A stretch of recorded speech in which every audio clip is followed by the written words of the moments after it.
meeting of the Billings City Council, even though it's July 13th. It's not a Friday the 13th, so it's perfectly good luck Monday, I promise you. If you would, please stand with me for the Pledge of Allegiance and then remain standing for our invocation by Councilmember Yakowicz. I pledge allegiance to the flag of the United States of America and to the republic for which it stands, one nation, under God, indivisible, with liberty and justice for all. Councilmember Yakowicz.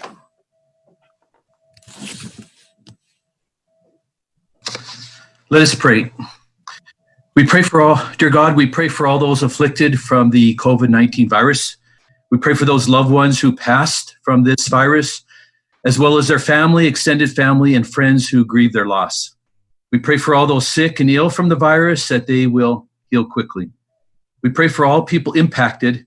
May they find peace in their family, at work, in their faith, and in all other relationships. Please guide them. We pray and thank you for all those who serve, support, and attend those in need at this time. God bless them. We count our blessings and thank you for your guidance and protection. In your Son's holy name, amen. Amen. Thank you.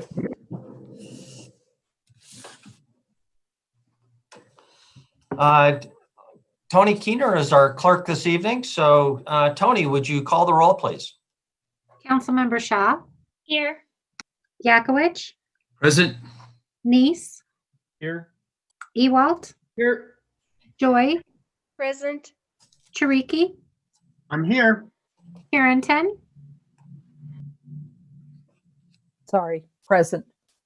Ronning. Here. Poyet. Here. Brown. Here. Thank you. Thank you very much. First item of business is our approval of our minutes. We have 3 sets, but the third set from June 22nd is still pending. So we will look first to the minutes of May 26, 2020. Is there any motion or discussion? Councilmember Yakowicz? Yes, Sean, I make a motion to approve both May 26th and June 8th. Okay, motion is for approval of both. Second, Councilmember Boyette. Is there any discussion? If not, all in favor of the motion, please say aye. Aye, or raise your hand, I guess. Motion passes unanimously. Thank you very much.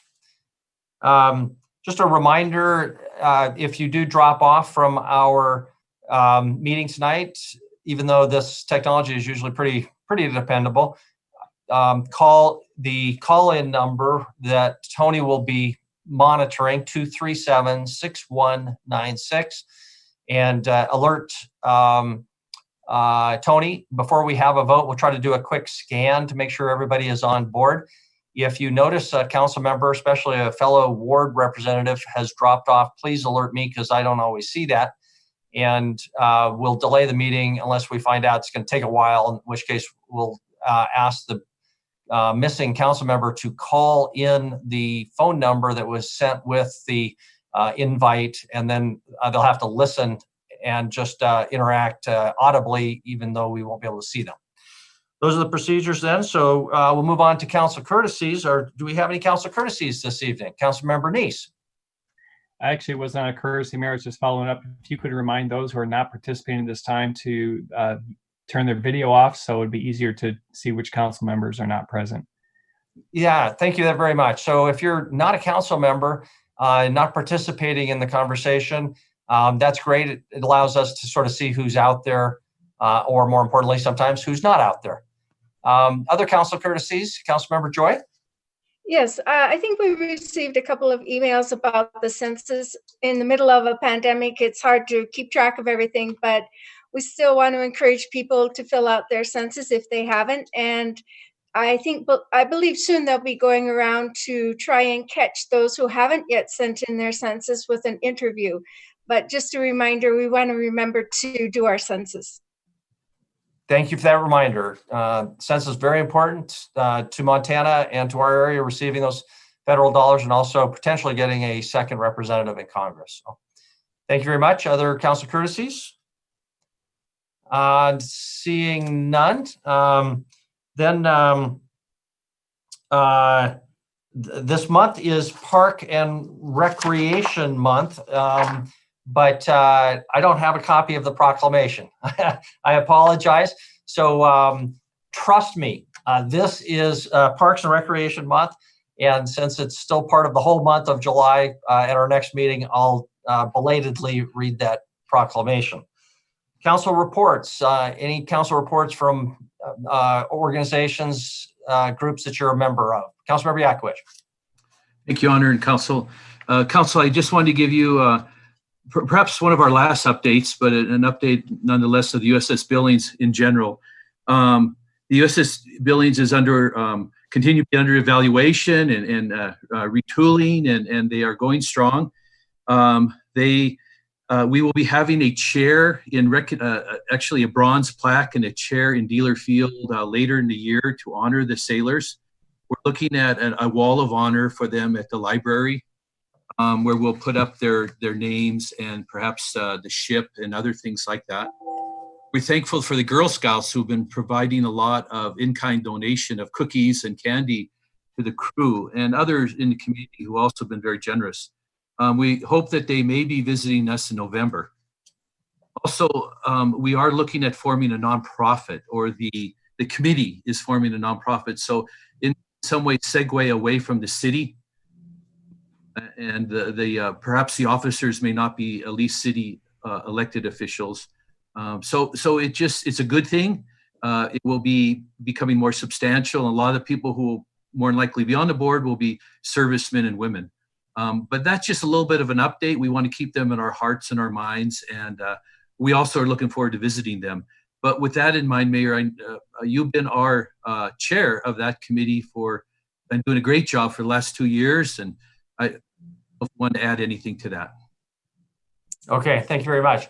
Any other council members have a council report? If not, we'll move to the city administrator report. Chris Kukulski.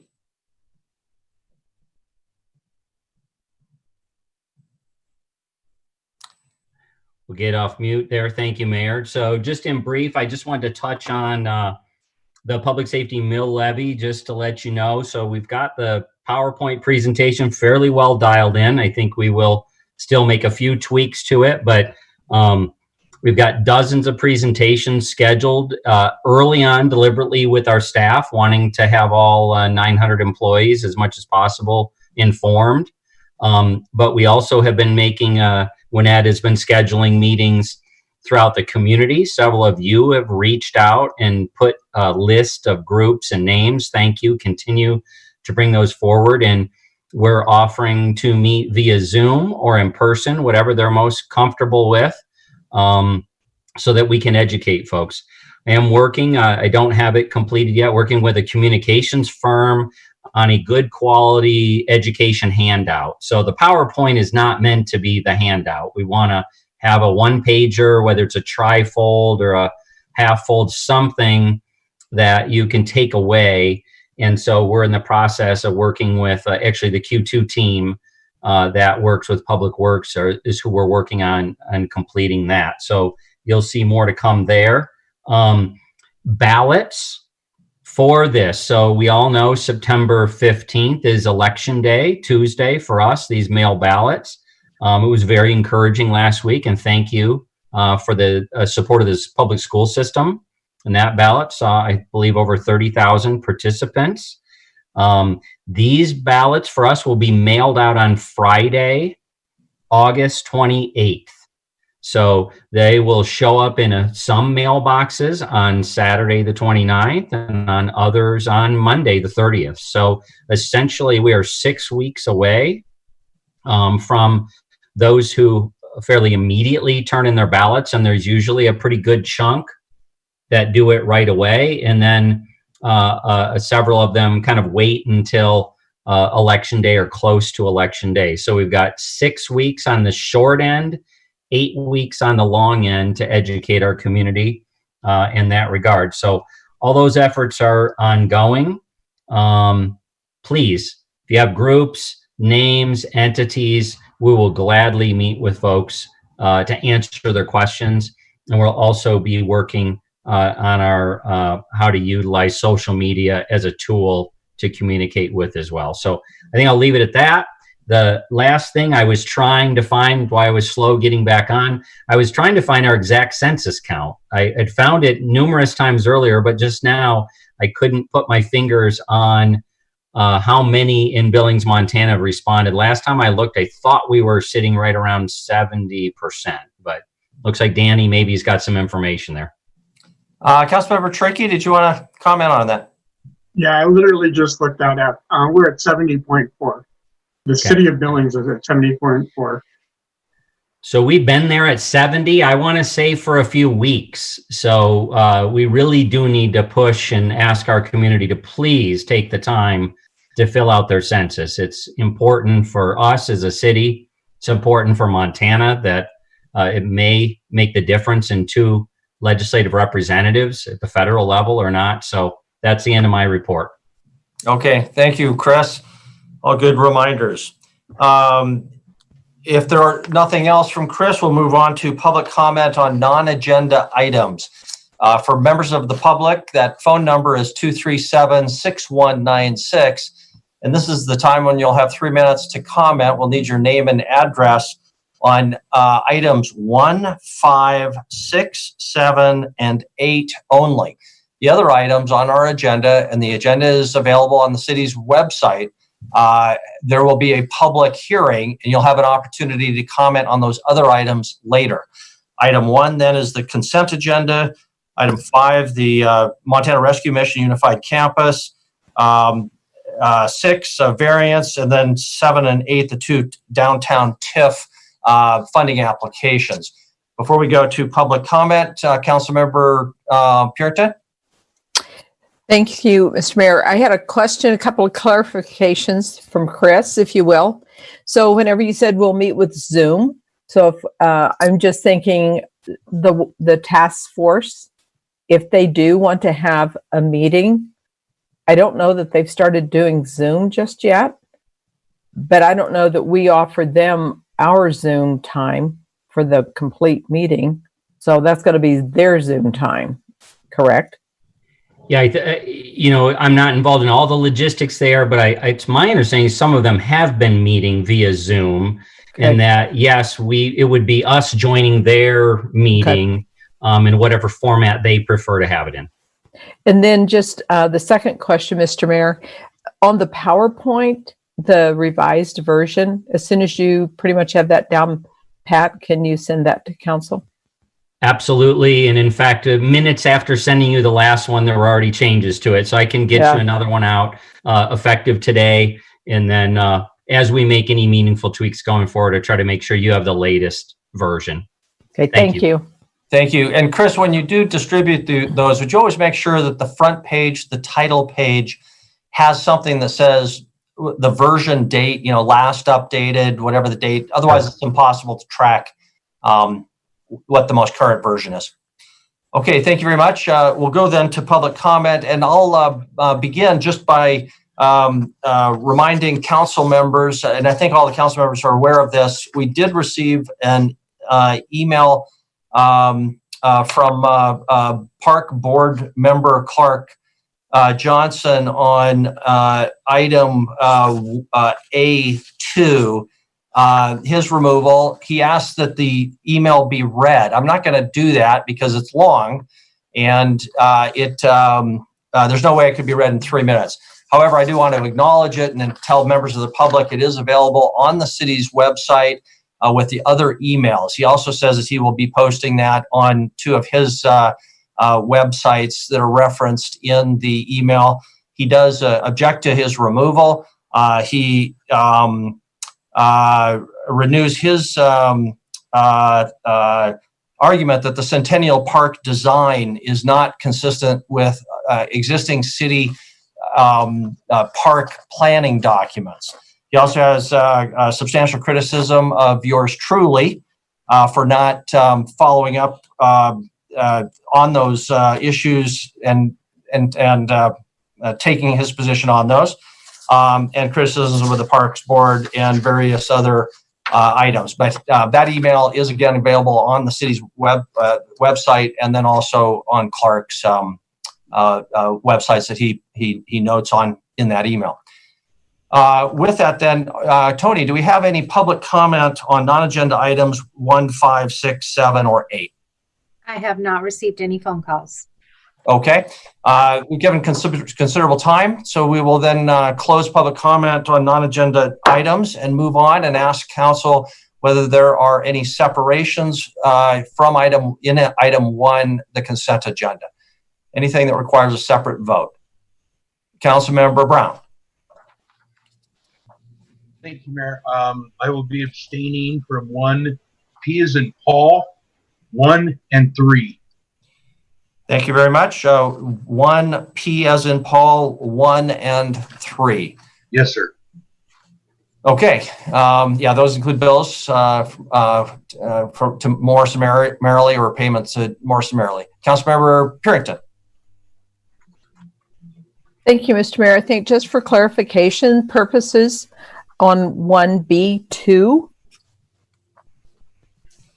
The 817 North 22nd Street Housing Rehabilitation Project. Yeah, there was quite a bit of discussion from the planning committee, and I just think it's good that to make sure that we all understand and don't have additional questions with that one.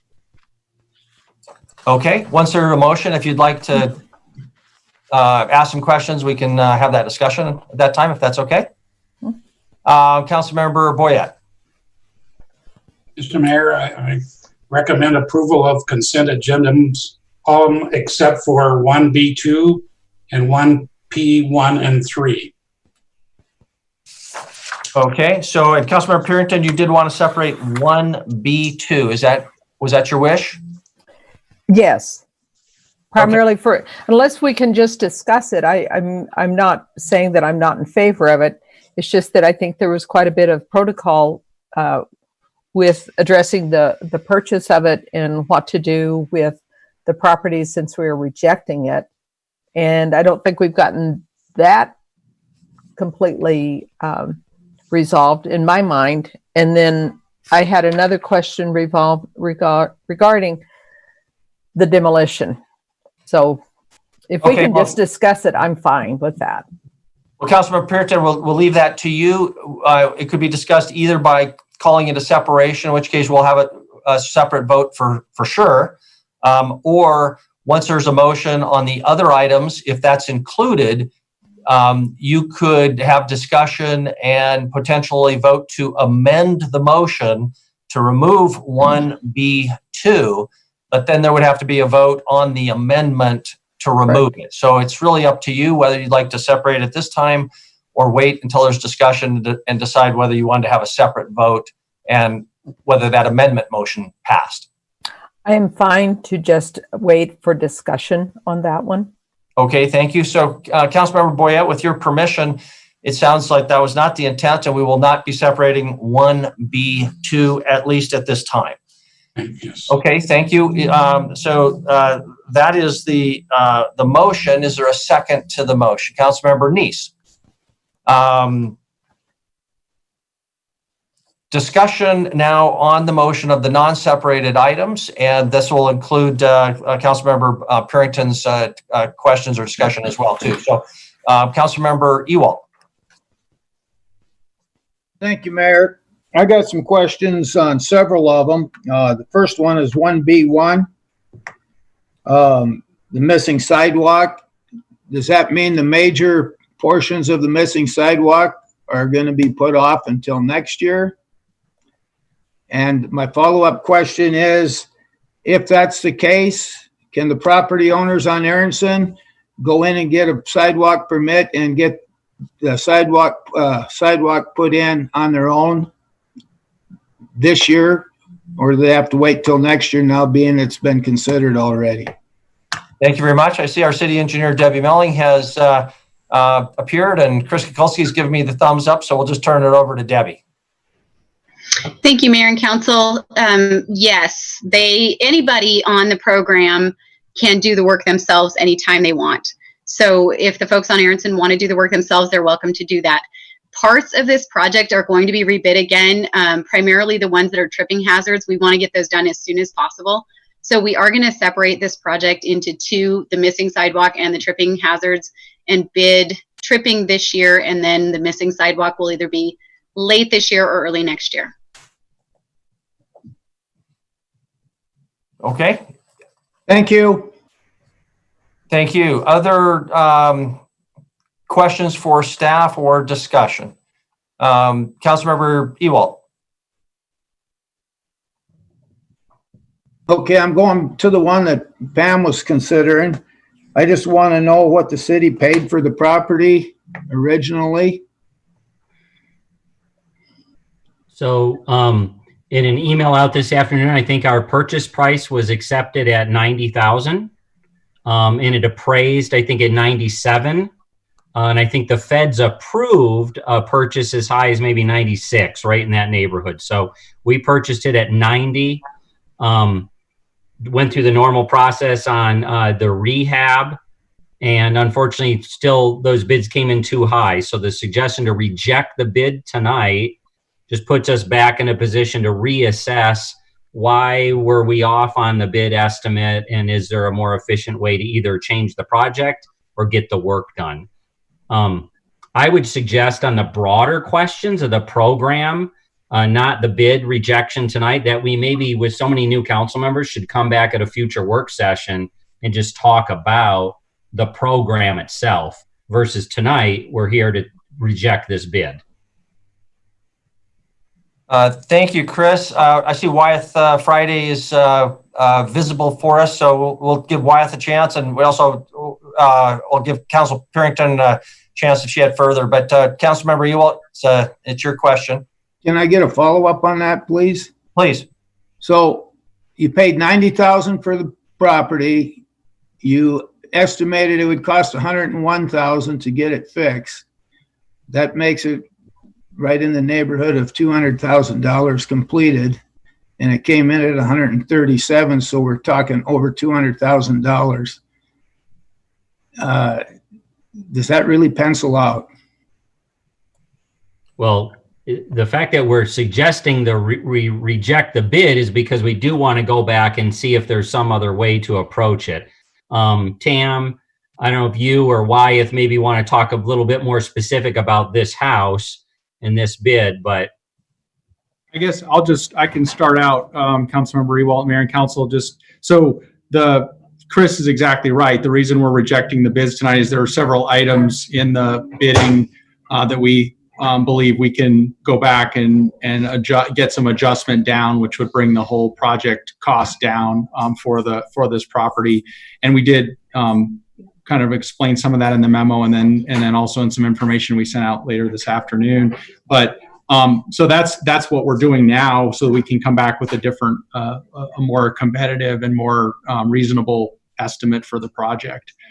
So that's kind of the current situation in terms of these types of projects. We look at, we went through, as Chris said, the appraisal, what HUD said the appraisal was. We were able to make an offer significantly below that. They accepted it. So we're starting out at that 90,000 number. But some of these projects, some of these homes take a lot of work to rehab, and the city is not in this to make money. We're in it to bring houses back up to code and make them safe, and then get first-time home buyers into those properties. And so that's how this program works. So it's not going to be something where we're looking to make, we like to, if we can break even, that's great. We sometimes do, sometimes we don't. And that's part of how this program is set up, to try to stabilize and improve the neighborhoods and get a property back up to code. Thank you, Wyeth. Tam Rodeer, we've got you on board. Was there anything you would like to add to what Chris or Wyeth said before we go back to our council members? We've done several of these properties over the years, and Wyeth is 100% correct in that sometimes we make money and sometimes we don't. But we are always bringing the neighborhood up to improve the neighborhood, I should say. And the program is very well received, and the neighbors are generally very happy with the results of the projects. And it is nice to get a new family into them. Thank you. Councilman Purington. Oh, you're muted. There. Wyeth, I have to really thank you for such detail on your explanation of the various phases of this. And so I think one of the things as I was reading through there, that it gave the city administrator some leeway into demolition. So I guess it's some of these questions, and I know that they want to discuss it later too, is, what point, if you're seeing this, now we're over 200,000 for the valuation of this house. So at what point is demolition considered? When Tam was talking about the values of these homes, what sort of value does the Habitat homes have? I think the average home in Billings is right around 250,000. And then also, I guess the last one that I would have is that Brewer seemed to do quite an extensive appraisal. So I would imagine there was a cost involved to Brewer with that as well. So I just think there's a lot of, for me, not having been through this process before, that there's quite a few questions that I would have in that protocol of deciding the homes, deciding how much they're worth, and that sort of thing. So if there's going to be a presentation later on, I'm fine with that. But those are just some of my questions that I did not feel were adequately addressed in all of the information that you did give us. Okay, thank you. We probably will get a more detailed presentation later, but those are all good questions. At what point do we just tear these things down? Yeah, let's start over. Chris, I also see Councilmember Joy would like to chime in here. So, Chris, I saw your hand first, Chris Kukulski, and then Councilmember Joy. We can schedule a future work session, just kind of lay down the foundation of the program. In working with Tam and Wyeth, I actually did happen to, luck would have it, go through this house because I wanted to better understand what we do. So Tam and I walked through the house, and they do very deliberately make decisions. Nope, this house is not worth rehabbing. Maybe isn't worth buying. It should be just demoed. In this case, based on their analysis, they think it's an investment worth making to help continue to maybe build the neighborhood up. So, and yet I really appreciate and respect the fact that our staff is saying we won't just accept any number. Clearly, we didn't have a lot of competition in this. We think there's a way to get it done more efficiently. So that's why they're going to reassess that. So sorry, Denise will be happy to answer your questions, and we will schedule just a broad work session discussion about the housing program for those of us who are new to Billings and to the council and how it works. Great, thank you. Councilmember Joy, and then Councilmember Neese. Thank you, Mayor and Council. Yes, it is quite a fascinating process to hear and to learn about flipping houses, if you want, for the first-time home buyers program is a very interesting process, and it's also one that has certain amount of risks, as you can hear, how that house has to be rebuilt, and when you run into problems of lead paint, or if you run into problems that different kinds of issues that come on, radon or whatever, that makes it a very complicated project. So I would really like to, I look forward to hearing the presentation on this program. It's a very interesting and detailed way that our staff and volunteer members of the board sit down and evaluate whether or not you can bid, get the house, and then flip it. So I look forward to that. Thank you very much. Councilmember Neese. Thank you, Mayor. Yeah, I'm in support of the program, and I think it's a good idea. Wyeth, I did have a question for you on this, though. When you expect to rebid this, do you expect to have, are you looking at considering that maybe the 132 was the accurate number, and that's what you just have to figure you're going to take a bigger loss on this particular property? Or would you actually do something completely different? What's your game plan? What are you thinking about this property? Councilmember Neese and Mayor and Council, I'll let Tam speak to that a little bit because it's really a couple of specific items that we're looking at that we think we can affect the total what's been estimated. So Tam, yeah. Thank you, Mayor and City Council. There were a couple of things that I did not factor into when I was doing the bids initially, or the estimates initially. One is that there's no alley access to this property, and the property has very large elm trees that need to come down, numerous ones. The original quote was to remove 7 trees and trim the rest of them for $12,000. We are going back out to see if there are other ways. If we can just remove a few of the elm trees and trim the other ones, we can save about $4,000. And the fence, there's kind of a hodgepodge of fence of various heights and materials. We had originally contemplated a 6-foot cedar fence for privacy. And as you saw, it was over $19,000 for that fence. I have since gotten a quote for a 4-foot high chain link fence that we can save about $15,000 on. So there are some big ticket items that I believe are going to bring this project down to a more manageable level. And I did want to mention one other thing. You mentioned the demolition in the resolution that the city administrator has the authority to has a limit for demolition. In only one case since I've been with the city have we completely demolished a home. However, there was one that a garage was too far gone to save, so we demolished the garage. And there was a room added on that was not permitted, and it was slab on grade with no foundation. So we demolished that room from that house. So demolition doesn't necessarily mean the entire house is going to be demolished. It can just be a part of the property. Okay, Marion, a quick follow-up, please. Sure. So when do you think this will come back to us with a revised bid?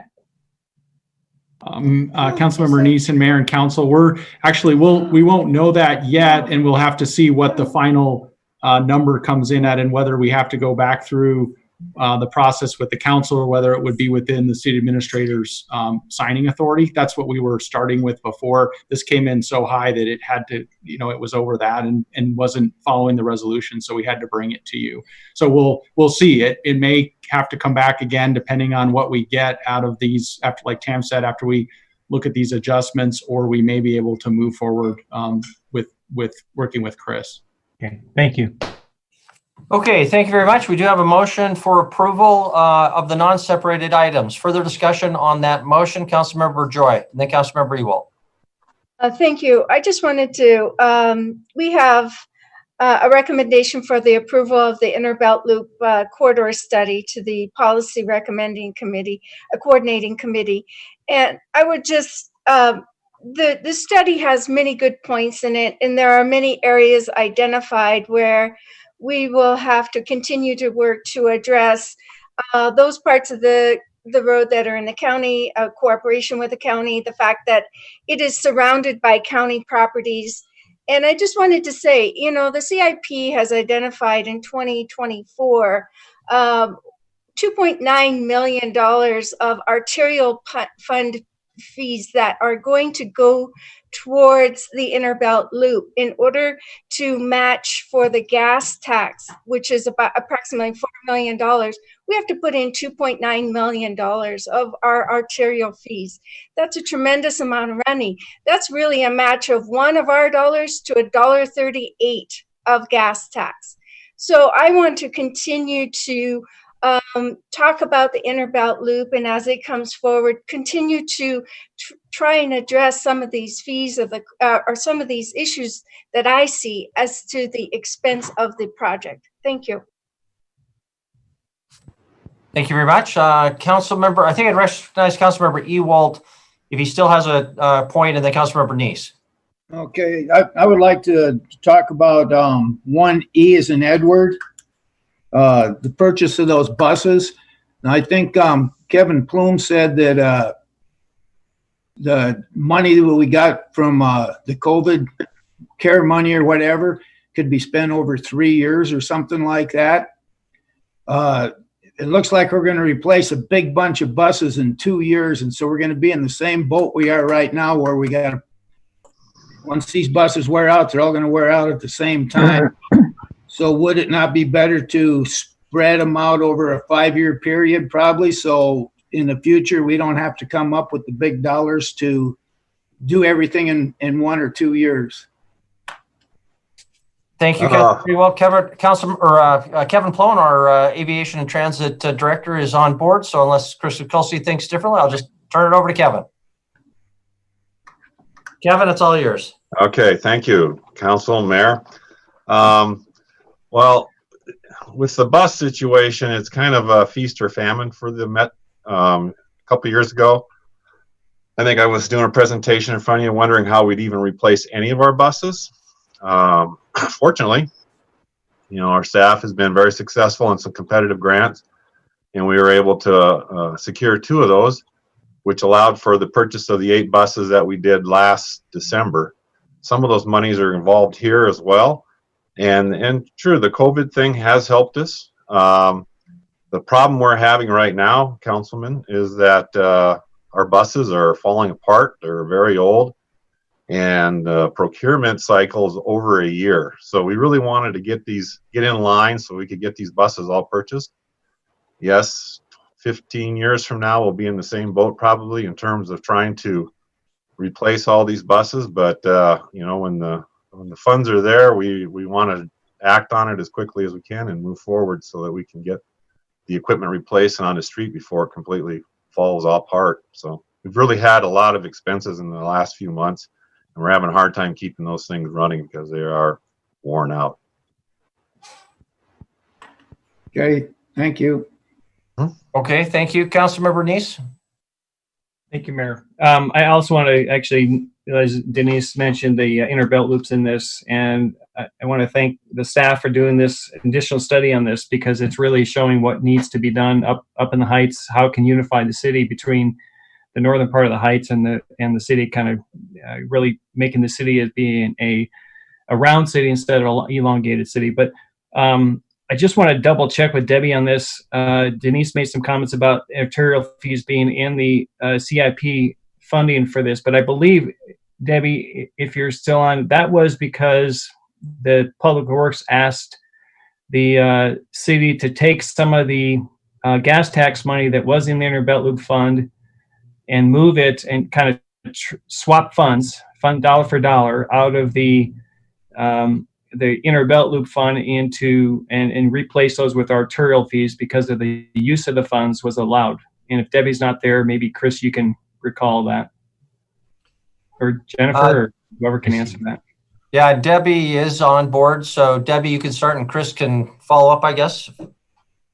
I am. I was hoping that Jennifer was going to jump in here for a minute because Jennifer's right here. The financial down, but yeah, the way it was working is that there was the gas tax that was going to be delegated or earmarked, I guess, if you will, for this. And so she did the swap with the arterial and that gas tax. There's Jennifer. She's going to save us. Yeah, Jennifer, can you help clarify? I'll admit myself, I don't know if this happened before I got here or it was a part of this year's budget conversation, but Jennifer, can you kind of update us on where things are at? Councilmember Neese's question. Right. So in the current CIP, we have actually only 7 million designated in FY22 using the build grant. We don't have anything in 24 right now. That was pushed out to future years because we did not get enough of the BARSA gas tax revenues in. So we had to push that out to FY26, and it will likely use a combination of gas tax and arterial fees at that point. In 20 and farther out, not the first phase, the second phase. That is the second phase, right? Correct. Okay, that's what I thought. But any of the funds that are showing up as arterial fees within the Inner Belt Loop now originally were gas tax funds that were replaced and swapped out. Councilmember Neese, there actually aren't any in the 5-year CIP showing being used as either gas tax or arterial. It's all being shown as build grant right now. Okay. However, we are still reserving the money from the new gas tax in case we do not get that build grant funding. Okay, thank you. Okay, thank you. Other discussion on the motion? Motion is for approval. Councilmember Yakwich. Thank you, Honored Council. I just want to acknowledge Kevin Flom for his due diligence on item number 6, where he's taking 1997 snowplows and basically selling them for $10,000 each. I like to see that, Mr. Kukulski. It's good. It's encouraging when department leaders or departments take whatever they have and not just throw it away or think that it's not relevant. $2,100 will pay for 3 council people, three council for a year. So it is a lot of money. So I just want to acknowledge Kevin for you for doing that. And maybe if I could ask, even with the buses, they may be falling apart, but hopefully we could make some money from that as well. But just wondering. Yeah, Council and Mayor, yes, Mr. Councilman, the 10,000 is actually just the base that we're going to take. We want more than that, and we think we'll get more than that on those 2 snowplows. So we're hopeful to maybe get in the $15,000 range, maybe even more, depending on since we're doing a competitive bid for it, and we know that there's some other airports, smaller airports around the state that are interested in them because they like our equipment because we do a good job of maintaining it, and it usually, even after it's got 20 years on it or more, still is in pretty good shape for that kind of price. You got to realize this kind of equipment's pushing 400,000 brand new, so they're happy when they can get something of quality like that.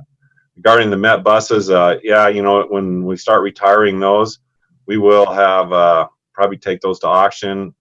That's probably the best way we can to get rid of those. We've advertised in the past, and those buses, once you get a useful life out of them, not very many transit systems want them. So usually they're picked up by private enterprise or some other entity to maybe make a camper out of them possibly, or something like that. So it's they usually can get them for a fairly reasonable price. You usually see about $3,000 to $4,000 on those if they're in decent shape. So, and if they're in really good shape, then the airport buys them and we use them up here. Okay, thank you very much. I would like to point out for members of the public who might be listening, and also just as a reminder to our council members, items 1H and item 1I, both of which are donations to the city. The first one is, I think, especially touching. It's from Mr. William Morse, who's donated $1,000 to the Public Works Department to help defray the cost of utility bills that people are not able to pay because of the COVID-19 crisis. That's just an example of the very best of our citizens helping out those who are more vulnerable. And Mr. Morris, thank you very much on behalf of the city and behalf of thousands of residents who appreciate what you've done. And also item 1I is a $18,500 donation by the Billings Library Foundation for technology improvements at the Royal Johnson Community Room, which is the main meeting room, which is used several times a day, at least in non-COVID times, 365 days a year. That building is used constantly, and that room is the most used part of it. And but it's lacking in some of the higher tech capabilities, and so this is going to improve that dramatically. And to the Library Foundation and to all of the donors of the Library Foundation, thank you very much, and to the board of the Library Foundation. Lots of thumbs up and nods of the head by council members. Thanks again on behalf of the city. Any other discussion before we move to a vote on the non-separated items on the consent agenda? If not, then the motion is for approval of the non-separated items. All in favor of the motion, please raise your hand. Voting in favor are all council members, and so the motion passes unanimously. Thank you very much. First separated item is item 1P1. Is there a motion relating to that? Council member Boyette. Mayor, I move that we approve 1P1. Motions for approval. Is there a second? Councilmember Joy, is there any discussion? If not, all in favor of the motion, please raise your hand. Thank you very much. The motion passes unanimously with the exception of Councilmember Brown, who abstained. Next item up and final item, consent agenda item 1P3. These are the bills for June 15, 2020. Is there a motion? Councilmember Purinton. Thank you, Mr. Mayor. So I move to approve 1P3. Thank you very much. And second by Councilmember Neese. Is there any discussion? If not, all in favor, please raise your hand. Motion again passes unanimously with the exception of Councilmember Brown, who abstained.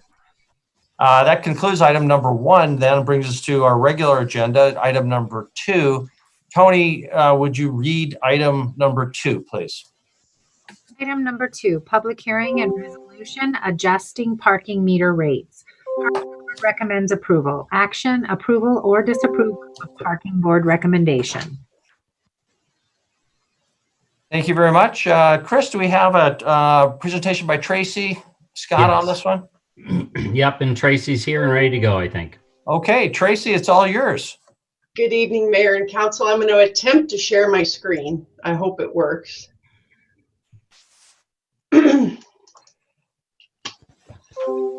Are you able to see it? Yes, looks Okay. good. Very good. Although we're seeing your entire screen, not just the PowerPoint slide, if that matters to you. Does that make a difference? Now we see Zoom. No. All right. It doesn't really matter. I don't We can see it. We can see it fine. Okay. During the parking budget presentation earlier this year, I presented the recommendation to increase on-street parking meter rates to an additional quarter for the first hour, additional quarter for the second hour, and then it would be an additional 50 cents for the third hour. This increase would bring in approximately $78,000 in revenue.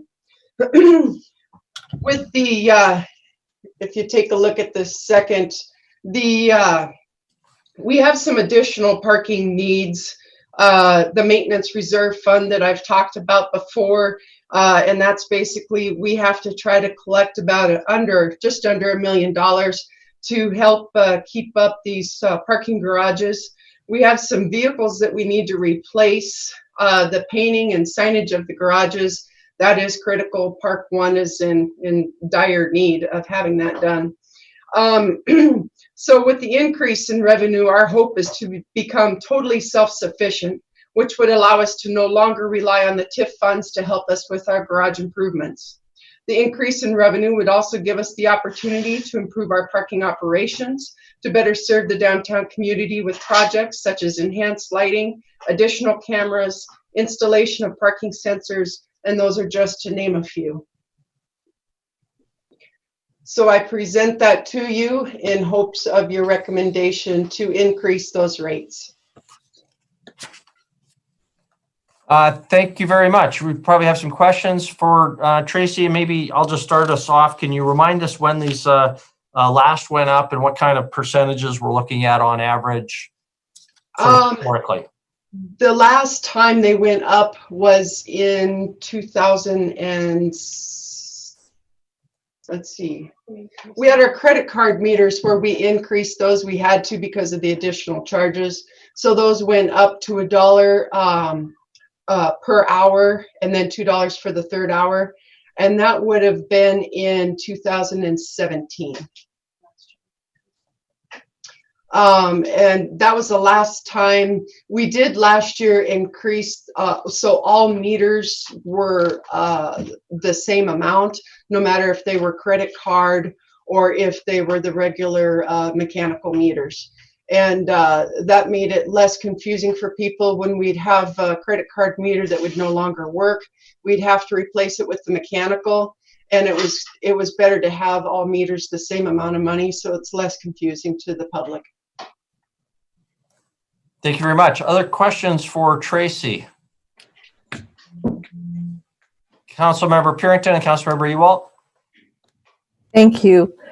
So Tracy, I don't know if you had a chance to look at that email that came in I think her name was Glenn, last name was Glenn, and it had to do with her reading that walkability or walkable city book. But she was talking about the different areas, you know, the more prime meters would be more costly than some that are further out. And I mean, you just said that it's better to have them all the same, but would that really make a difference in Billings to have something where, you know, say Broadway would be more used than, I don't know, another street, 30th or something, but that may be too far away. But anyway, just the idea of charging different prices for better parking places. Yes, we have considered that. I don't know as if it's the time right now, but I do think it possibly could be in the future. They call it dynamic parking rates, and they'll adjust rates as well if there's certain events going on and that sort of thing. They'll increase what the cost is for parking on the street. At this point, certainly that probably wouldn't maybe be our best option, but certainly I think once the downtown develops, I think it could be a possibility. Okay, Councilmember, I think it was Ewalt, and then we'll Councilmember Neese. Councilmember Ewalt. Thank you, Mayor. Tracy, the meters run 24 hours a day, but they're only checked from 5 in the morning till 5 at night. Currently, we only charge for parking from 8 o'clock in the morning until 5 o'clock at night. That's Monday through Friday. It does show on the credit card meters it is free parking. We do get people, though, that still pay the meter, and of course, there's no way to get a refund, so it becomes a donation, I guess. But we are looking at increasing our hours of operation for on-street. So a follow-up question, Mayor. Councilmember Ewalt. Thank you, Mayor. Have you got any stats on how many hours different meters are used or paid for during that 8 to 5 period of the day? We do have reports through the credit card meters that we can pull that information. It will tell us where are the busiest locations. When we decided to install those credit card meters, we took the meters that brought in the most revenue. And so those are indeed the credit card meters that have the highest turnover. Another follow-up, please. Go ahead. Thank you, Mayor. Is this going to discourage more people from shopping downtown? Because when you ask people why they don't go downtown, I get two answers all the time: the transients and the parking. So I think for some it could. I think it could discourage them from coming. Others, they understand that we're a growing city. They understand that there are expenses that need to be paid for. And one way or another, they need to be paid for it, whether it's through the patrons paying for the parking, or perhaps there's an additional tax from either property or business owners to help cover those costs. But no matter what, when you have these parking garages that you need, and it costs $1 million to have those repairs, we've got to be able to have an income and meet expenses. Okay, thank you. Thank you. I recognize Councilmember Neese, and then we'll go to Chris Kukulski, our city administrator. Councilmember Neese. Thank you, Mayor. Tracy, I just want to say thank you for taking the initiative on this. And as we talked about in the budget process, that, you know, you guys are working on a plan to get the parking division, you know, on hold to where it can actually pay for itself. So I look forward to supporting this, as well as, you know, any other ideas you have that have been suggested about the dynamic parking. I know that you, with some of the, I don't think you can do that currently with all the meters we have right now, but maybe once some of these meters are switched out to they're not doing manual, that we can maybe look at stuff like that. So yeah, I look forward to this and additional things you can do to help make that the division be budget solid. Thanks. Thank you, Councilman. Thank you. Chris Kukulski.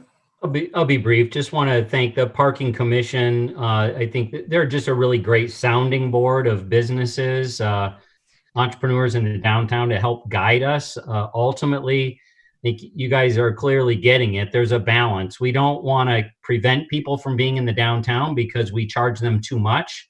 And yet, we need to charge enough to properly take care of those assets. So there's been some definite deferred maintenance.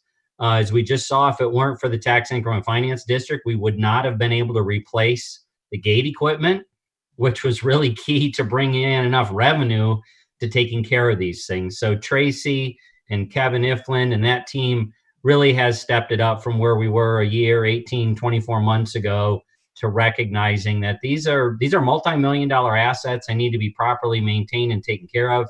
And if we can get our downtown in a healthy, vibrant place, then yeah, we can get into dynamic charges and all kinds of other things to help. We're not trying to make money. We're trying to take care of those parking assets and not find ourselves coming to the city council, to the general fund to help cover some kind of an expense because we don't have enough money to properly repave a lot or take care of a maintenance or an elevator, et cetera. So thank you for your guys' consideration tonight. I just want to thank Tracy for her leadership and her work, as well as the board. Thanks. Thank you, Chris. Kevin Iflin, you started your video up. Did you want to chime in on this item? No, City Administrator Kukulski hit all the points I was going to touch on. And to Councilmember Neese's point, yeah, this is one step that we're looking at, multiple steps, and we're not going to try to hit, one single area significantly without kind of spreading it out. So we will be bringing forward, a bunch of different ideas to do exactly what Mr. Kukulski was talking about. Okay, thank you. Reminder, we do not have a motion on this item on the floor yet. But are there other questions for staff or a motion? Councilmember Joy. Having conducted a public hearing, considering written and spoken. I apologize, Councilmember Joy. I misled you. You're right. We need to have the public hearing before I can solicit a motion. So we'll confine it to other questions for staff before we go to a public hearing. Are there any questions for staff before we go to the public hearing? Councilmember Yakovich. Thank you, Honored and Council. I will support this. However, a couple of you made some more great questions. Is that walking and talking and parking downtown, or talking with people? How do we give them a bang for their buck? They ask, well, if we increase our wage, what is our benefit? And I'm just throwing out an idea. I'm not adverse to not totally going away from TIF money right now. I don't mind a baby step approach to it. I do worry that people will be adverse to coming downtown, and it could shoot ourselves in the foot. So at least I would circle around to Tracy. What are some of the benefits for people if they're going to pay more money? And there's the obvious, of course, just so you can park downtown. But I think I'm scratching my head that we need to give them an incentive, something. And if we got extra money, maybe, enhance the parking lots. And I'm just worried about that part. We who are free to park downtown sometimes forget what it's like to pay when you go downtown. So again, I'm not adverse to TIF money at least a little bit right now on top of everything else, just to make sure we enhance the downtown parking. Thank you. Thank you very much. Our Chris Kukulski, our City Administrator, before Tracy. Chris, you're muted. I think the best example I would give in the past 18 months is we had an elevator down in the garage attached to the Wells Fargo building for the better part of a year, many months. That garage is the aesthetics of the awnings and other things have caught my attention since before I got here.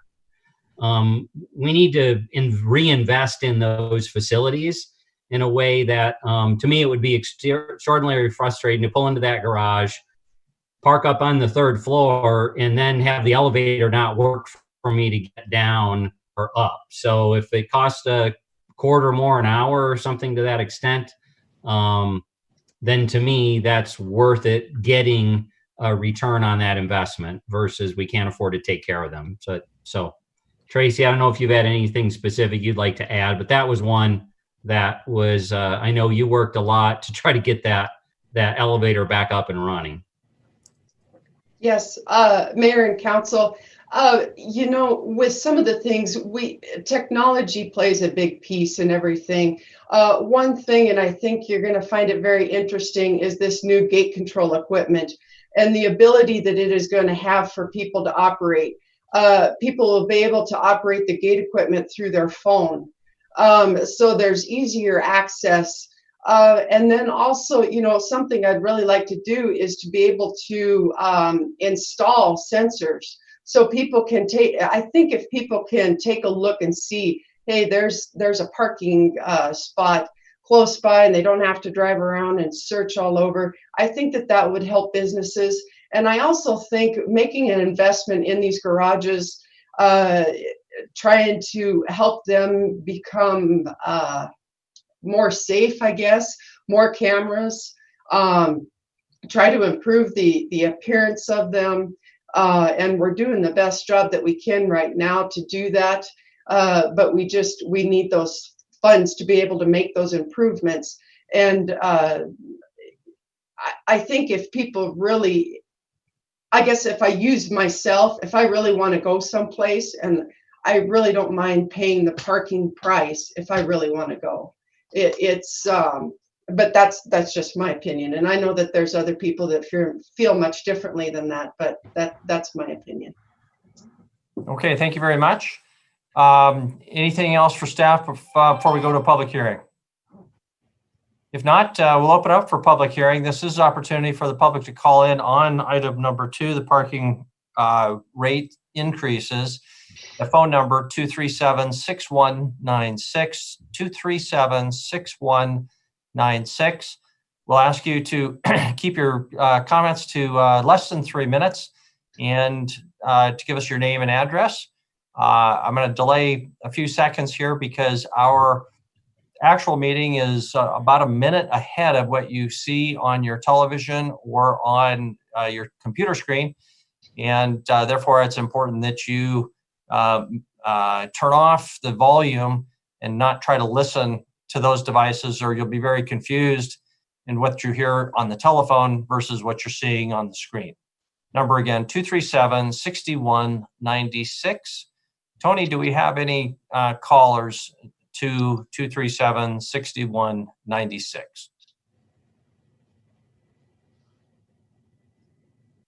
Hello, and thank you for your call. You have reached the public comment period for tonight's City Council meeting. You have 3 minutes in which to give your comment. May I have your name and address, please? Yes, it is Nathan Runkle, and it's at 2634 Lillis Lane, Lillis. Okay, go ahead, Nathan. I want to say that I am for the increase. I think it would be a great opportunity to help, have it fund itself versus having to ask for more money from the public and from the general fund. Okay, thank you for your call. All right, thank you. Thank you very much. Any other callers, Tony? I do not have any more callers. All right, thank you very much, everyone. We'll close the public hearing on item number 2. Back to the City Council. Further discussion or preferably a motion. Do we have a motion or other discussion? Councilmember Joy. Thank you. Is it now time for a motion? Councilmember Joy, absolutely. Sorry for the misdirection before. No problem. Having conducted a public hearing, considered written and spoken testimony, I move to approve a resolution adjusting parking meter rates as recommended by this parking board. And second, I see Councilmember Neese. Discussion on the motion. Is there any discussion on the motion? If not, we'll proceed to a vote. The motion is for approval, consistent with the staff recommendation on item number 2. All in favor, please raise your hand. Voting in favor are all the council members, so motion passes unanimously. Thank you very much. Before we move on to item number 3, I'll just remind anybody who is not a council member to please turn off the video on your screen or on your computer so that we can keep track of the council members better. Give everybody a minute to do that, but we'll move ahead. Tony, please read item number 3. Item number 3, public hearing and resolution adjusting parks and recreation fees. Staff recommends approval. Action, approval or disapproval of staff recommendation. Thank you very much. And I'll just remind viewer Ross, I'm not sure if he's gone off, that we were seeing your screen. So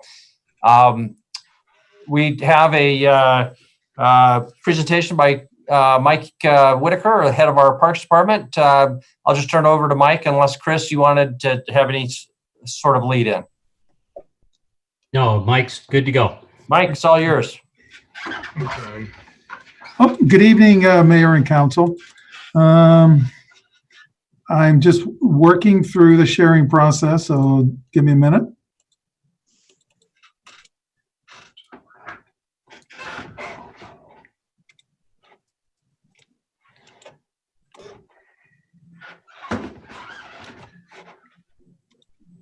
Well, can everyone see that?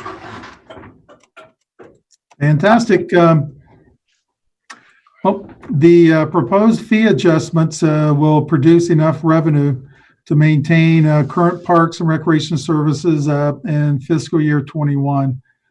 These proposed increases were also provided to council at the June 15th work session.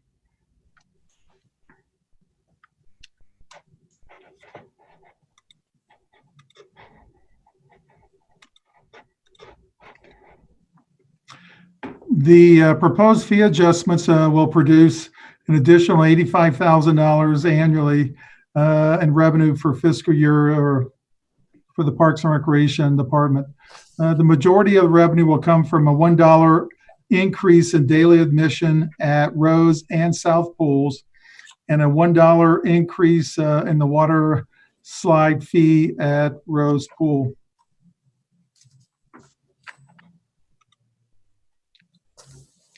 Here's a breakdown of the proposed increases in daily admissions at Rose and South Pools by age groups.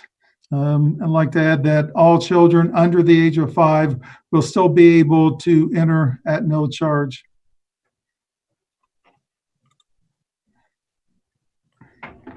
Here's a breakdown of our water slide fee by age group and usage.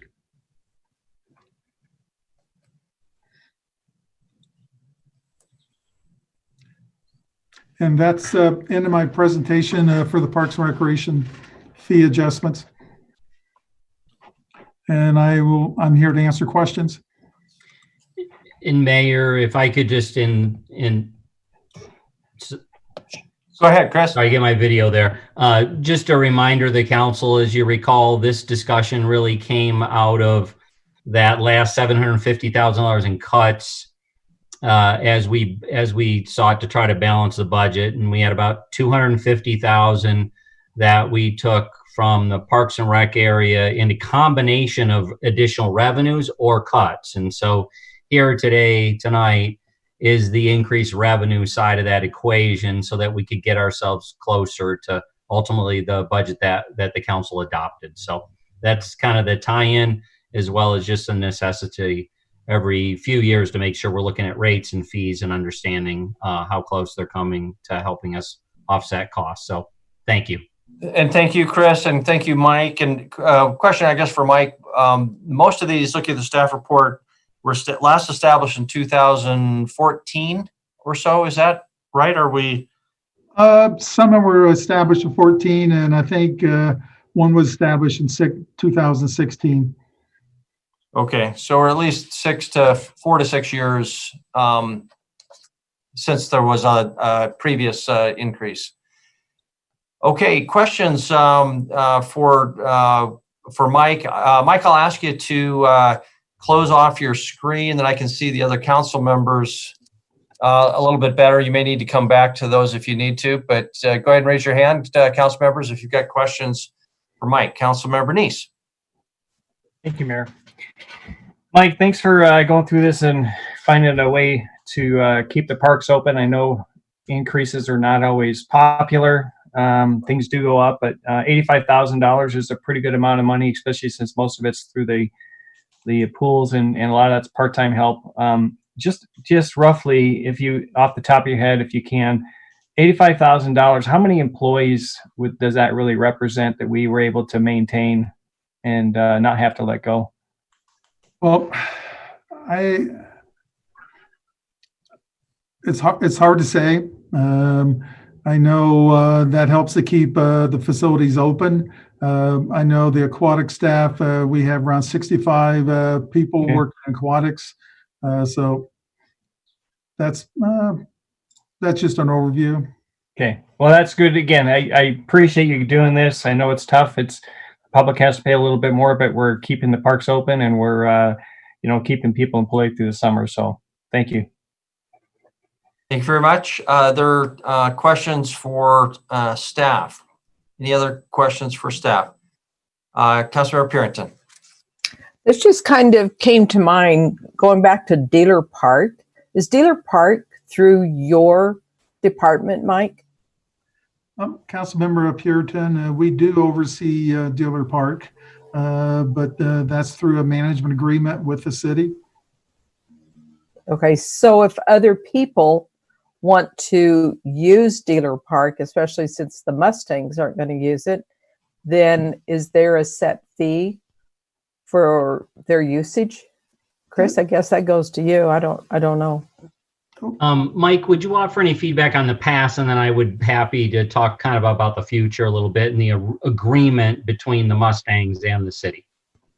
Councilmember Purinton, in the past, we had 15 days or 15 dates at the stadium annually, and we utilized our park permit system, which the fee at the time was $100.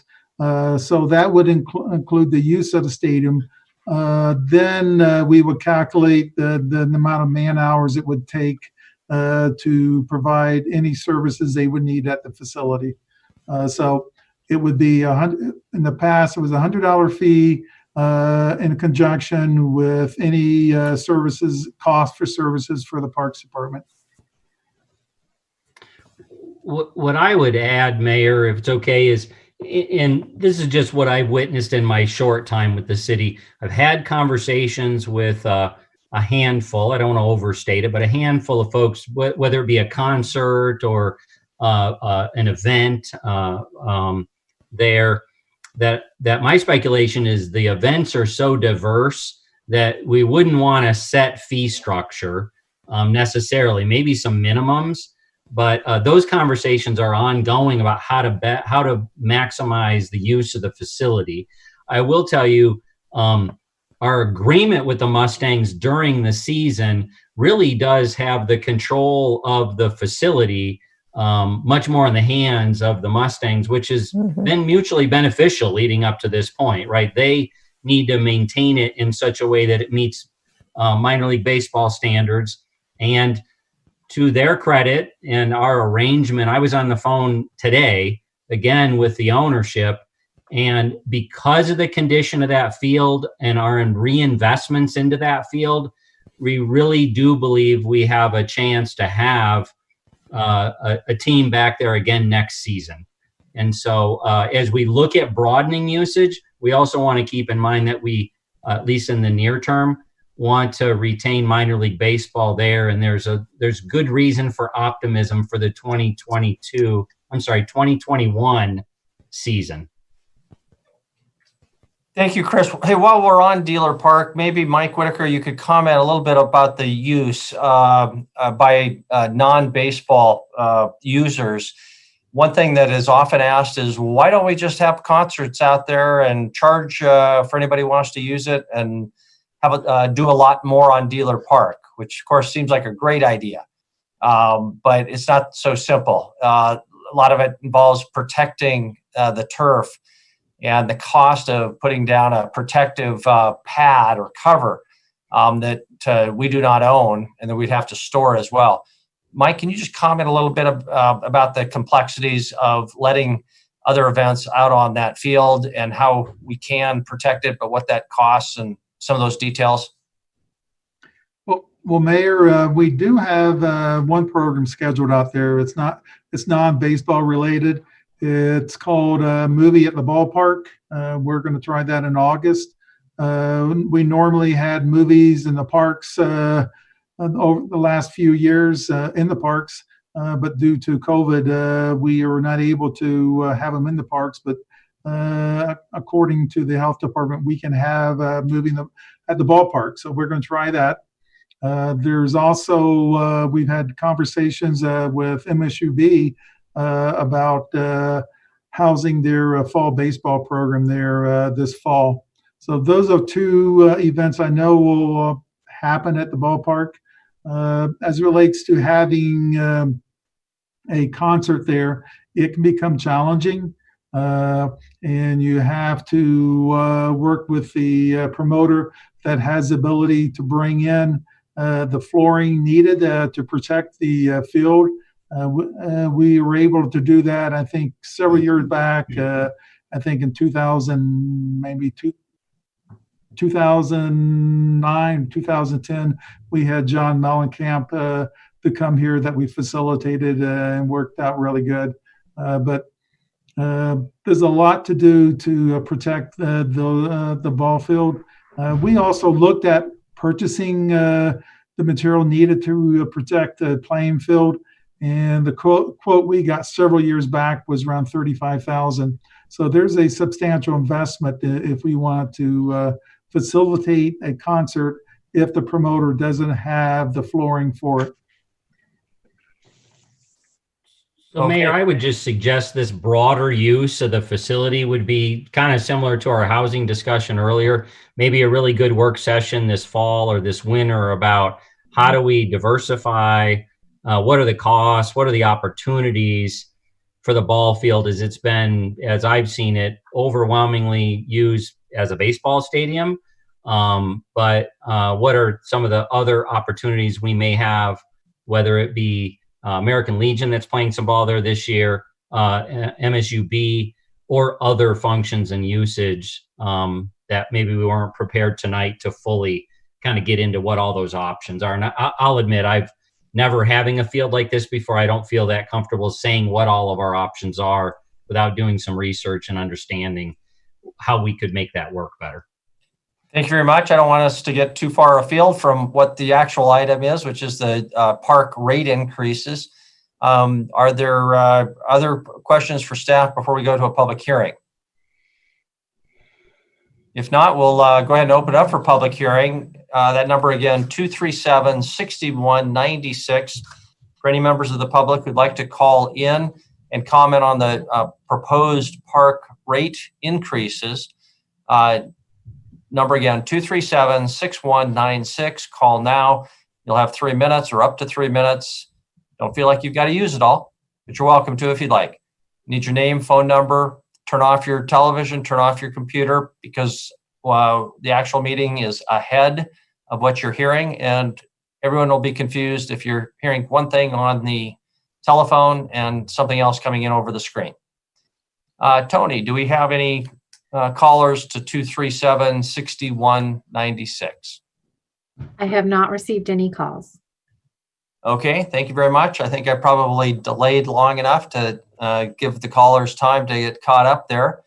So I will, and not hearing any ringy ding dings, I'll go ahead and close the public comment period. Public hearing on item number 3, back to the City Council.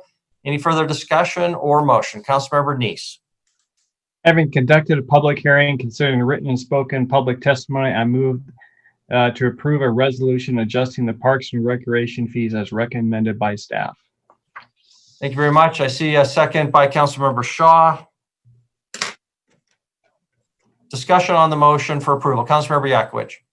Thank you, Honor Council. I will support this. I first of all want to thank Mr. Whitaker for his innovative ideas, and I know Mr. Neese encouraged this also, so thank you, Mr. Neese. I did actually I had an eye opener where I talked with a lot of families around the park, South Park area, and with the other issue of maybe the parks being closed. And I asked them, what would they struggle with $1 more? And actually, the moms with kids would not. They said that it's well worth it and it's a good investment. So I was quite inspired by the families. Along with that, the South Park pool is a great pool. I actually used it, believe it or not, last year with my 2 nephews. And all the water did not go out of the pool. But it's a great pool. And Mr. Whitaker, you've done a great job with it. You put a new liner in there. In the old days, you would kind of rough up your feet, but the new liner's excellent. And there are slides there. And I just appreciate that it is a viable and an inspiring place to go swimming for all ages. And likewise, the shelter that we have been able to build with the support of the city is a great facility and well worth the money. And I know a lot of groups use it, and that extra money, for what we get from it, all day use, it's great. So thank you, Mr. Whitaker, for bringing this forward. Thank you. Thank you. Yes, South Park is looking great. Other comments before we proceed to a vote? If not, we will move to a vote. The vote is on the motion by Councilmember Neese for approval, consistent with the staff recommendation, item number 3.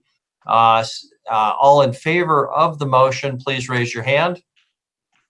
The motion passes unanimously. Thank you very much. That concludes item number 3, brings us to item number 4. Tony, would you read item number 4? Item number 4, public hearing and resolution adjusting Mount View Cemetery fees. Staff recommends approval. Action this evening, approval or disapproval of staff recommendation. Long time no see, Mr. Whitaker. Back to you. Well, give me just a second till I can prove, that's it. Well, I'll just go ahead and move ahead because really I just had 2 slides on this. One, the same principle applies, that the increased revenue from these fee adjustments will help maintain current service levels at the Mount View Cemetery. And we're recommending a 10% increase in the fees. And the last time the fees have been adjusted was 2016. It will bring in roughly an additional $8,000 annually, and that estimate was put together by the numbers from last year. And I'm here to answer any questions you might have. Okay, thank you very much. Councilmember Boyette. Thank you, Mayor. One of the questions, I've attended a lot of funerals on Saturdays. When our staff is there, are they do they get a time and a half, or do they get double time? Well, I think Chris Waite, our cemetery supervisor, is on. Chris, you want to answer that question? Sure, I'd be happy to. Good evening, Mayor and Council. Yes, that is correct. Our staff does get time and a half. It's overtime for them if they work on a Saturday. If you look at the fees that we sent you, there is an actual additional charge for Saturday services. So we recoup that cost through the fees that we charge out to those who are using our facilities on Saturday. Thank you. Thank you, Chris. Other questions for staff? I guess I have one for probably Chris. Anybody who's listening to this or is interested in purchasing a grave or a place for cremains can do that in advance, right? They don't have to wait till they've passed away and have their family do that. How do they go about investigating this, finding out what the costs are, what the options are? Is that information available on the website? How does that process work? Yes, Mr. Mayor, the information is on our website for the most part. In the mausoleum, there are quite a few different price points, and so not every single price point on a niche is listed. The majority of our prices are listed on the website. We actually encourage folks to come out because, it is a pretty intimate process kind of choosing a resting location for yourself. So we recommend to people, once they've looked at those prices, schedule an appointment with our staff, and then we take them out there, whether it be in the cemetery for an in-ground burial or in one of our niches in the columbarium or mausoleum, and then they can take a look at those in person and see if it's a good fit for them. Thank you, Chris. And once a family has paid that price, even if they don't use it for decades, they have a right to use that space. Is that correct? And no additional charges? That's correct. So we do sell the graves or niches, and we collect those fees whenever they purchase them. Depending on how they choose to be interred with us, some of like an in-ground burial, there will be a cost at the time of burial as well. So they can purchase the grave in advance, but there will be an opening closing cost that will be charged at the time of use. There are a lot of funeral homes that can collect those fees in advance and put them in a fund that will then pay for those in advance for them, but we aren't able to do that as a city entity. Okay, thank you very much. Other questions for either Mike or Chris or any other staff member? And this will only raise about $8,000 additional according to the staff report. Is that right? That is correct. Okay. Okay. If there aren't any other questions for staff, we'll move to a public hearing on item number 4, the Mount View Cemetery fee increases. That phone number again, 237-6196. As you've heard, if you've been listening, you need to keep your comments to 3 minutes. And we'll just need your name and address, and please turn off your television or your computer.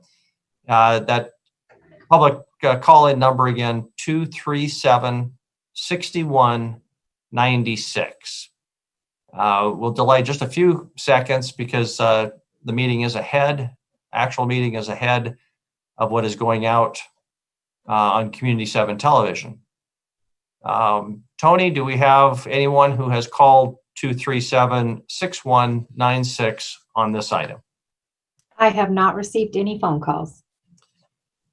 Okay, thank you very much. We will then close the public hearing on item number 4 and give it back to council. Council, how would you like to proceed? Councilmember Neese. Thank you, Mayor. Having conducted a public hearing considering written and spoken public testimony, I move to approve a resolution adjusting Mountain View cemetery fees as recommended by staff. Thank you very much. Second by Councilmember Boyette. Discussion on the motion. Is there any discussion on the motion? Councilmember Ronnie. Thank you. This question is for Chris. I think he's still there. There he is. Chris, so you said something that kind of caught my attention. And at first I thought it was kind of humorous when you said that people could come and see if it's a right fit. Is this, do you get families that come? And so is there a process by which family members know that, for example, if I think it's a right fit, do family members know that this has been purchased and so this is paid for, this is done? Is there some sort of a legal process that's in place for these people that purchase whatever it might be that they're going to purchase in the cemetery? Is that is there some sort of legal process that works there too? Yes, Councilmember Ronning.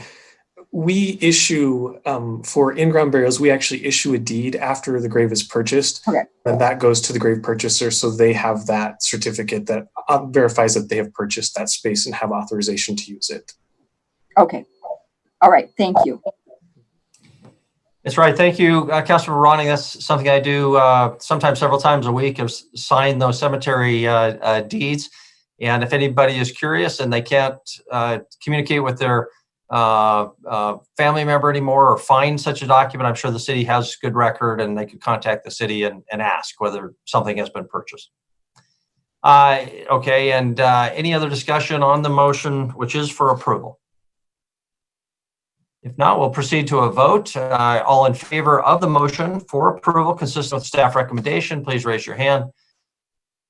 Motion passes unanimously. Thank you very much. That then brings us to item number 5, Montana Rescue Mission Unified Campus. Tony, would you read item number 5?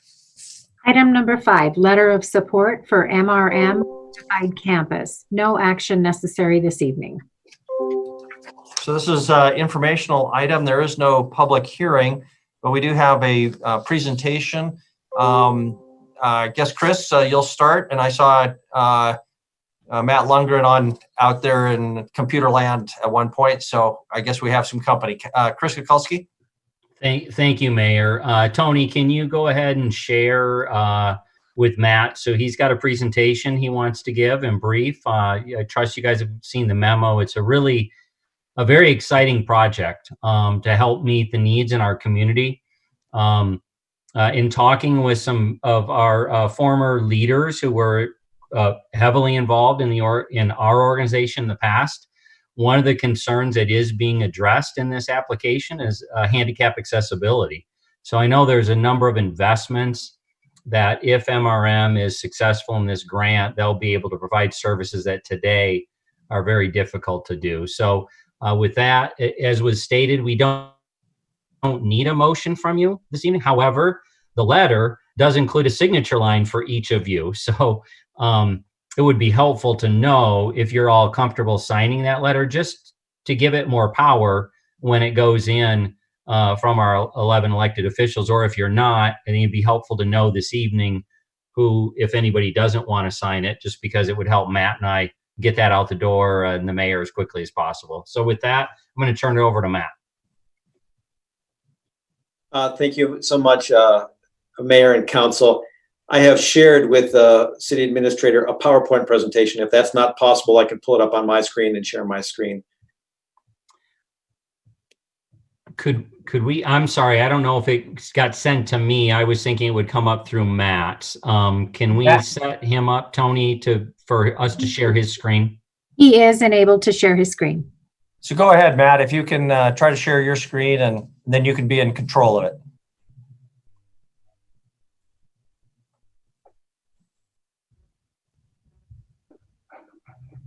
All right, are you able to see my screen all right?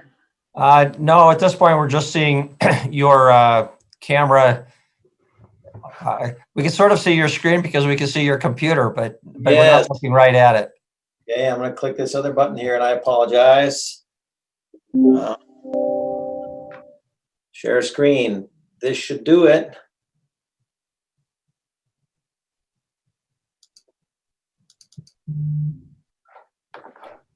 Did that do it? That's the question. Not yet. We're still looking at you, but that's okay. Go ahead and. I apologize. Matt, did you happen to send it to me or to Tony as you're trying to set up? Maybe I'll try to pull it as well. Yeah, is that doing it now at this point? Because I just. No, still looking at you. Okay. I apologize. I believe it was sent to you from Mountain Plains, but I will. Okay, I'm not sure what's happening. I'll just click forward this. Yes. You know what name it would have come from? I'm just looking in my inbox so I could just pull it up for us. You said Mountain Plains? Yeah, Mountain Plains Equity Group, maybe Terry there, but I'm just. Or perhaps Don Sturhan. Don Sturhan. My apologies, man. I am not seeing it in my inbox. Just holler your email quick and I'll just hit send to you. It's kukulski@billingsmt.gov. Gotcha. Okay. And I apologize for that. Everyone, thanks for your patience.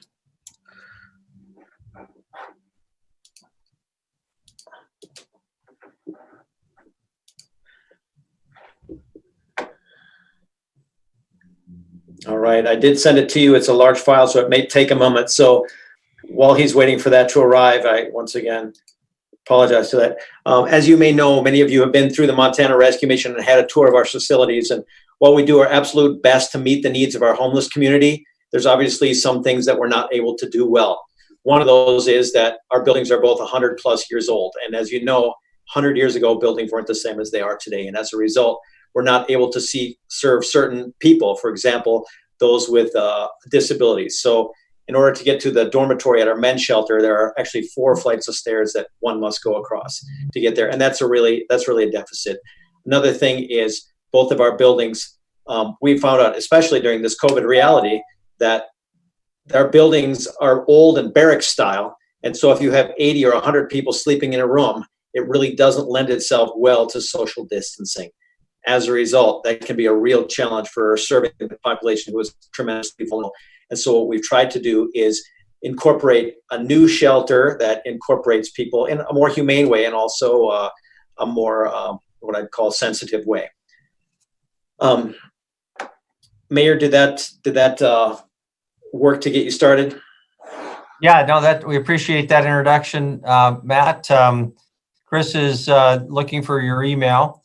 Yeah, it has not come through the system yet. I did send it to you, but you know, I don't want to gum up the whole works here, but I do want to just press on if that's all right. Yeah, Matt, why don't you go ahead and proceed if we can find it. If it's a large file, that is going to potentially complicate emailing it. So do your best just to make an oral presentation. And absolutely. So as you may know, our Women and Family Shelter is one of our key programs where we're trying to serve intact families and women. We also have our men's shelter, which is, many of you have been on a tour of both of these, just serving specifically men. Then we have Mission Diner and Mission Cafe, which are ways to serve people in a secure environment or in a public environment. We have our Bargain Center, which is out on the West End, where we encourage you to shop. In fact, our grand opening starts this weekend and goes for a week. We've just remodeled. We do job skills training, so all of our homeless guests have opportunities to learn skills, whether it be at our Bargain Center, in our food service, or in our administrative department. We also have licensed mental health and licensed addiction counselors on staff working with our homeless guests every single day to try to help them get better. The one thing that we saw in Billings that's really a deficit that we need more of is more low-income housing. As you may have heard in the past from Patty Webster and the Housing Authority of Billings, she has over 2,000 families on a waiting list for low-income housing. What we tried to do in this proposal is create a new shelter on one level, and then on the second level, create low-income tax credit housing. In other words, apartments that are affordable and are set aside specifically for folks who are low income. What we're asking for tonight is a letter of support from the City Council, because we are going up against 8 other communities in Montana to try to gain access to the money from the State Board of Housing for low-income housing tax credits. So what that means is that if we were able to be successful in this application, we'll bring $6 million to Billings. Our total project cost is $12 million. So the state, through the federal government pass-through from the Department of Housing and Urban Development, will give us $6 million for the apartments on the upper floor. And then we, as Montana Rescue Mission, will raise another $6 million for our new, what we call Unified Campus, which is a shelter that will house not only men, but also women and families, all in a secure environment with one front desk. What that does for us operationally is it allows us to really monitor people better. It lowers our costs because we're all under one building with one desk, 24/7, 365, rather than 2, 24/7, 365. And it then also allows us to take our campus and do some things that we're really wanting to do for the community, such as more robust adult education, more robust counseling, a better way to care for those who potentially are inebriated or intoxicated in the winter. Some of those items that can really be a challenge with our current housing situation in a barracks, where you can't have an inebriated individual with someone with 100 other sober people. We're going to be able to have individual rooms for those folks. They call it a low barrier shelter or a low threshold shelter. We're going to be able to do this in this new campus. So we're really trying our best to not only provide a shelter, but then that transition out into more permanent housing with the apartments. We're asking for the City Council to give us a letter of support in our application as we compete with other communities such as Kalispell or Great Falls, or in this case, Lewistown, Sydney. There are communities all over the state. There was originally 20 that applied for this. They've narrowed it down to 8. They will award 5 tax credit projects. So we're hoping that we make the cut from 8 to 5 so we can bring $6 million of the federal money through the State Board of Housing to Billings to not only redo our shelter, but then also provide 29 low-income housing apartments. So that's my that's my presentation without the PowerPoint crutch. So how did I do, Mayor and Council? Thank you. Matt, I think you did great. You didn't need it at all. You painted a great picture just through your words. In some ways, maybe that's better. Thank you. We're really listening to everything you said. No public hearing here. You've heard what the request is. Questions? Councilmember Brown, and then Shaw and Boyette. Matt, thank you. Great project. I know you and I have talked about this even well over a year ago. The apartments that you're talking about are low income. Are those going to be exclusively for folks going through your program, or are they just open for rent to anybody? That's a great question. Our goal is to try to push homeless people upstairs to get out of homelessness and to get back on their feet. However, because it's a HUD project, they're open to anyone in the community that meets the income guidelines. Our first priority, though, would be, our preference would be to the homeless individuals who are already prioritized on housing lists. Thank you. Thank you very much. I think I recognize Councilmember Shaw, and then Boyette, and then Ronning. Thank you. Yeah, echoing that, I mean, what a great project. Our community needs this so desperately. So thank you so much for taking this up and applying for it. My question is really about, you talked about low barrier shelter access and the ability to have inebriated folks or folks who need to get sober, which I know has been a concern with the current shelter. My other question is, are there going to be other people that get turned away? Are the LGBTQ community, transgender folks, is this going to be a welcoming environment for all of the people that need access? Or are there still barriers to that is what I'd like to know. Thanks. Thank you, Councilmember Shaw. Currently, we serve that population. We serve all sorts of populations. We don't discriminate against someone. Right now, our barrier is people who are intoxicated or inebriated. In a barrack style, when you have 100 people working on their sobriety, it's very hard to put someone in the middle of that, because that can be a trigger to all the other 99 to go back into drugs and alcohol. So we currently serve people from many populations and many different walks of life. And so we don't turn people away, typically, unless they happen to be intoxicated or inebriated, and in which case we're trying to protect the integrity of the recovery of the other folks. So our goal has always been to serve people, as we have been for almost 80 years, and we're going to continue to do that. Thank you. Thank you so much. Councilmember Boyette, then Councilmember Ronning. Thank you, Mayor. I was noticing the alternatives. It says approve a letter of support signed by the mayor. Are you going to sign that, or would you like all of us to sign it? And if so, is that at your office? I'm happy to sign the letter, so I'll kind of send it back to Matt Lundgren. Matt, how important is it to get everyone's signatures? How would you like to do that? I'm, of course, willing to sign it just as the mayor, but that's up to you. Sure. It's my understanding, and I'm new to this process of applying for $6 million. It's kind of a big deal. It's my understanding from talking to Don Sturhan, who is the financier who's helping us. It's my understanding that the more signatures, the better. Obviously, the city council carries a lot of weight in the largest city in our state.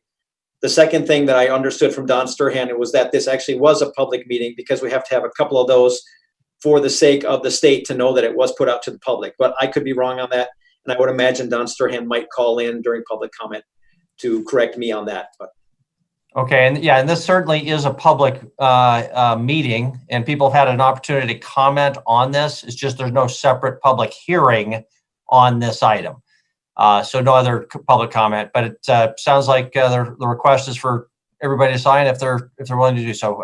Councilmember Boyette, back to you to follow up. Yes, Matt, is it possible to get a tour? I'm a big fan of touring facilities to see what they look like.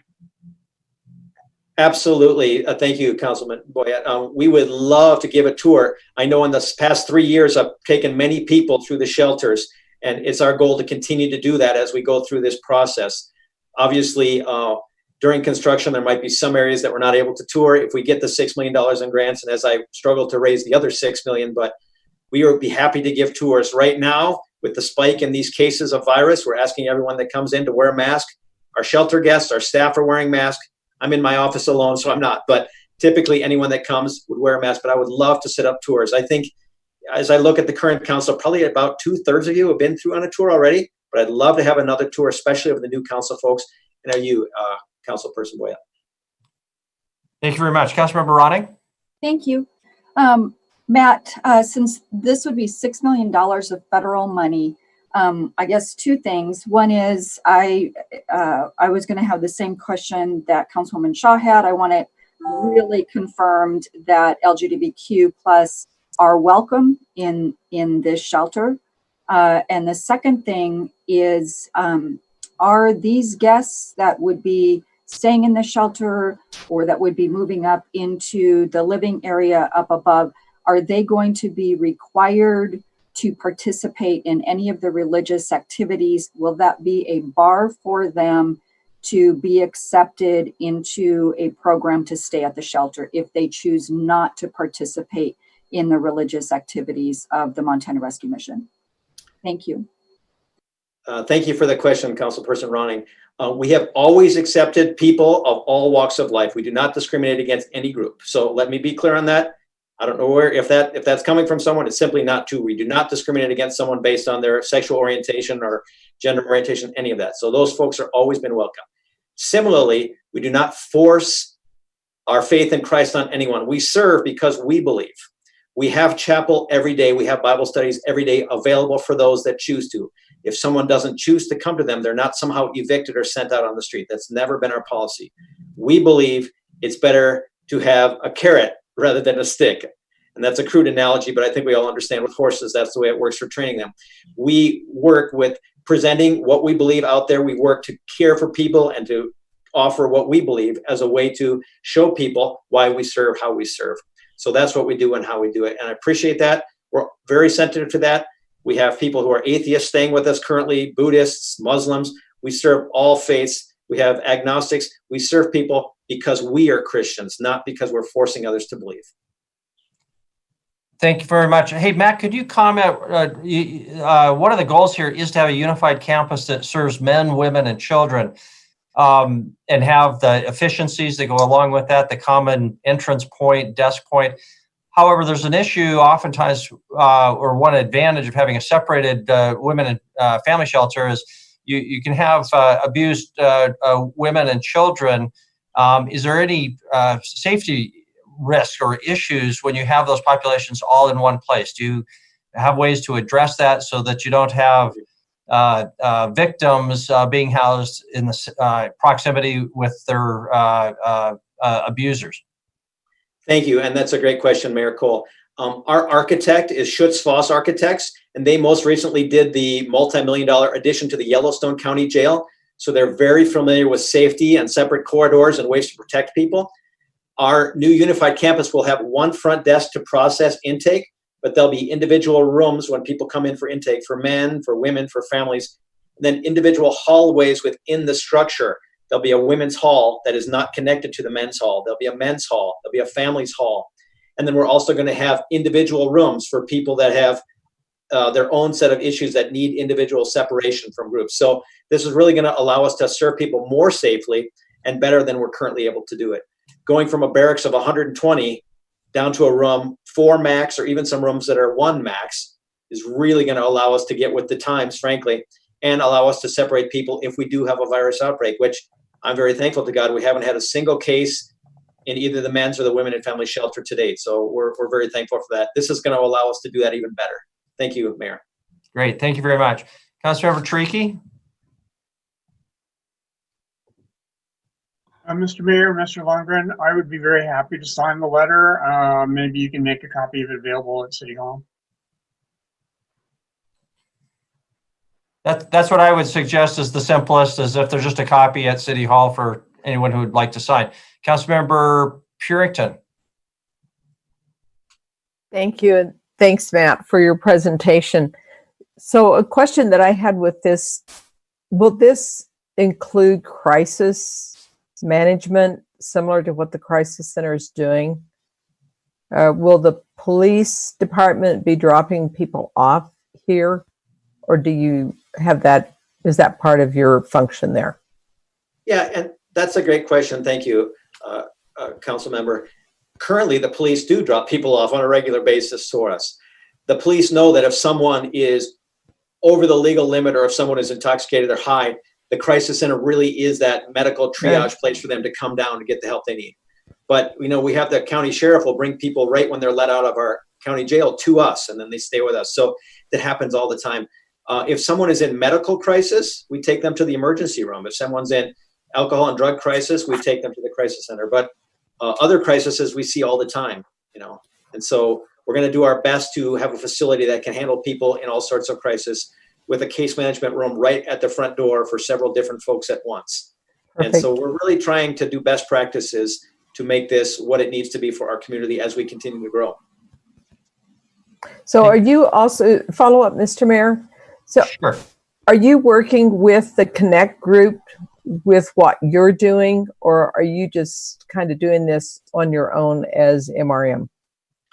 Great question. We are an active member of the Continuum of Care, which is all the agencies in Billings dealing with the homeless, whether that be the Crisis Center, Housing Authority of Billings, Tumbleweed, Riverstone Health, St. Vincent Healthcare, Billings Clinic, United Way. There are several agencies, the Mental Health Center. We're all working together, and they are quite well aware of these plans because I've been talking about this in the community for about 3 years now. Some of you were on the tour 3 years ago, 2 years ago. Now I'd love to do it again this year. It's really a unified idea from the community to do this and to do this well for our community. We happen to be the only shelter. We are the shelter, and so we're really trying to take the lead to make a shelter that meets current needs and then also addresses that low-income housing needs upstairs that are so vital. Thank you very much, Councilmember Joy, and then Chris Kukulski and Councilmember Neese.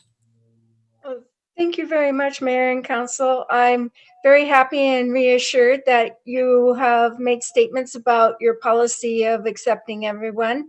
And I hope that we can live up to our motto, which is a welcoming and diverse community. Thank you.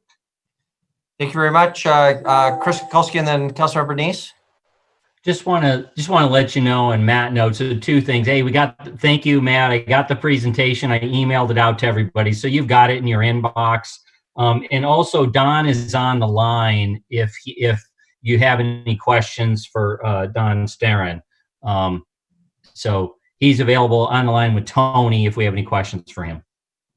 Okay, thank you, Chris. So just a reminder, Don Sturhan is the president of Mountain Plains Equity Group, the financial group that specializes in tax credits, and will be working with the Rescue Mission for trying to secure these $6 million worth of low-income tax credits. Council, so if anybody has questions for Don, again, he is available. Councilmember Neese. Thank you, Mayor. Matt, I was at your place and you showed me pictures on their wall and just kind of scribbles at the time. And so it's really good to see that this is coming together for not just for the rescue mission, but for the city. I like again, we are in a shortage of affordable housing, but one of the nice things, I've seen affordable housing around town, but I wouldn't live in that affordable housing. One of the things I think this is going to be quality affordable housing, which I think is really what we need in the city. And so I think that's a great thing you're going to bring. So I'm absolutely willing to sign this. So yeah, just when it becomes available, we'll go ahead and get our signature on it. So thank you. Thank you very much. Councilmember Ronning. Thank you. And same with me, Matt. I'm thrilled to see the direction that you're going with this, and I'm happy to sign the letter also. So 2 things. One is you couldn't be working with a greater group at Mountain Plains Equity, and I was going to say that even before Don got on the call. But the work that Mountain Plains Equity has done in Billings with these tax credits is really second to none. And then wanted to put it out there for the rest of council and Chris and Don for us to be able to work as a group even harder to support tax credits as they move forward in the state legislature this coming session. Margie McDonald's bill for low-income housing, workforce housing didn't pass this last time, and we've really got to work harder to get this legislation to pass. These are just critical projects for our community. But my question to you, Matt, is I think we're seeing more and more single dads out there. And so will this now address single dad issues that have kids as well? Because I know that that's been a real barrier. Yes, thank you, Councilmember Ronnie. It sure will. We have rooms, a whole suite, a whole hallway, as you will, for family rooms. And whether that's a dad with kids, a mom with kids, and that is something that for sure we want to address. And, you know, I appreciate your support and your talk about things in the legislature. You know, I may come before the council again if the city gets a whole bunch of federal money for COVID response. I think one of those areas that we need to address as a community is homelessness. And if I get this first 6 million, if there's other millions coming to the city, I'll be here knocking on the door saying, would the city step up? Just like I know the symphony is going to be coming by later for some TIF money in your presentation. I'll be coming for that too, because having to raise 6 million for the homeless is going to be a big task, but I know our community's up for it. If we can raise 10 million for the Alberta Bear Theatre, which is great and serves a great part of our population, to serve the lowest part of our population, I think is vital for us to show that we're a robust community that can care for all of our citizens. So I'll be coming back if there's some, you know, opportunity to do that, and if there's some more funding available. So thank you. Thank you very much, Councilmember Ewald. Thank you, Mayor. Matt, are some of your guests parolees and pre-release people that come to Billings? That's a great question. Thank you, Councilmember Ewald. Most of those folks that are coming to town are staying with Alpha House or Passages or Alternatives until they pre-release. When they're done with that, then some of those folks will come and stay with us. But typically, I believe they're staying with Alpha House, Passages, Alternatives, Dave Armstrong's group. Typically, people can stay with us. We do have some felons with us. We do have some folks with misdemeanors with us. But typically, those folks stay in that kind of a post-correctional environment. Okay, follow up, Mayor. Sure. The only reason I was asking that is because Billings gets an abnormal high amount of those people here. And if we could use those numbers to help us get that grant over some of the other cities that don't get these numbers of people, it would probably be a step in the right direction. Thank you very much. I'm going to, Councilmember Yakovich. Thank you, Honor. I've known Matt before he started MRM, and he's done a great job at the Friendship House. He's a man of integrity. He's very creative, very innovative, and really made an impact on the families on the South Side, developing a lot more programs just for the Friendship House. So I did take a tour early on, actually a couple or 2 or 3 tours. And you know, I think we all should acknowledge what he's done already. I mean, what he has accomplished, not himself personally, but MRM has taken a lot of people off the street. And I just met Junior today, talking with him. And there's a lot of people, men and women, who've been really supported by what he's doing. So I think that I just don't want us to forget how much he's already done, they've done. And then if this doesn't pass, we'll have to have plan B or plan C. So I'm not taking this lightly. I'd even like to, if you want, write a letter personally from council, at least for myself. But Matt, what you're doing is vital. And I know you're networking with COC, you're networking with a lot of people. I know there's a lot of bumps in the road and some misunderstandings, but I appreciate your persistence on this vision that you've had for a number of years. Thank you very much. Well, it sounds like we're going to coming close to a wrap up here. I'm hearing an awful lot of support for the project, Matt. What I would suggest is that whoever on the council is willing to sign the letter, stop by City Hall and do that. However, if you have for any reason qualms and do not want to sign the letter, please contact Chris Kukulski ASAP, so that your name can be removed and it's not just standing out there as a kind of an obvious gap. We'll just your name just won't be on the letter if that's your preference, but whoever would like to, we'll make sure there's a place for your signature. I want to make sure that Don Sturhan at Mount Plain Equity Group, if you have anything you want to add, Don, you're on the line, I believe, with Tony. And Tony, if you could put Don on the line, I think we've got a pretty good idea of how the low income tax credits work. but perhaps, Don, you want to comment further a little bit on the process and the timing and when those decisions will be made. Tony, do you have Don Sturhan available? I do. Don, were you able to hear the mayor's question? Yes, I was. Can you hear me okay, Mr. Mayor? Yeah, you sound great. Okay. Thank you, Mayor and City Council. We appreciate this opportunity and thanks for dedicating so much time to this discussion. I think the thing that I would really underscore is one of the comments that Councilperson Ronning mentioned, and it's the fact that there's so much of the community that's involved in a project like this. To really be successful, you need to have the community-based support. And we've been really heartened by the type of support that we've realized throughout the Billings community. Not only for the past couple of months as we put this application together with Matt Lundgren and his team, but from what we've obviously evidenced tonight in the comments from the council. So I'd like to say thank you for that. I think that Reverend Lundgren did a pretty good job of characterizing the process. We started out in this competition for tax credits with 20 different applications. It's been narrowed down to a short list of 8, and we are now in that 8 competing for probably what will be 4 or 5 projects that are actually awarded tax credits. So that's why it's so critically important at this stage in the process that we can demonstrate awareness within our community, need in the community, and strong support. So I think anything that we can do to demonstrate that support is a plus, because we're really competing against some other very worthy projects across this state. So that would be great. And thank you individually. If you could sign, I think that's even a much stronger statement on our part.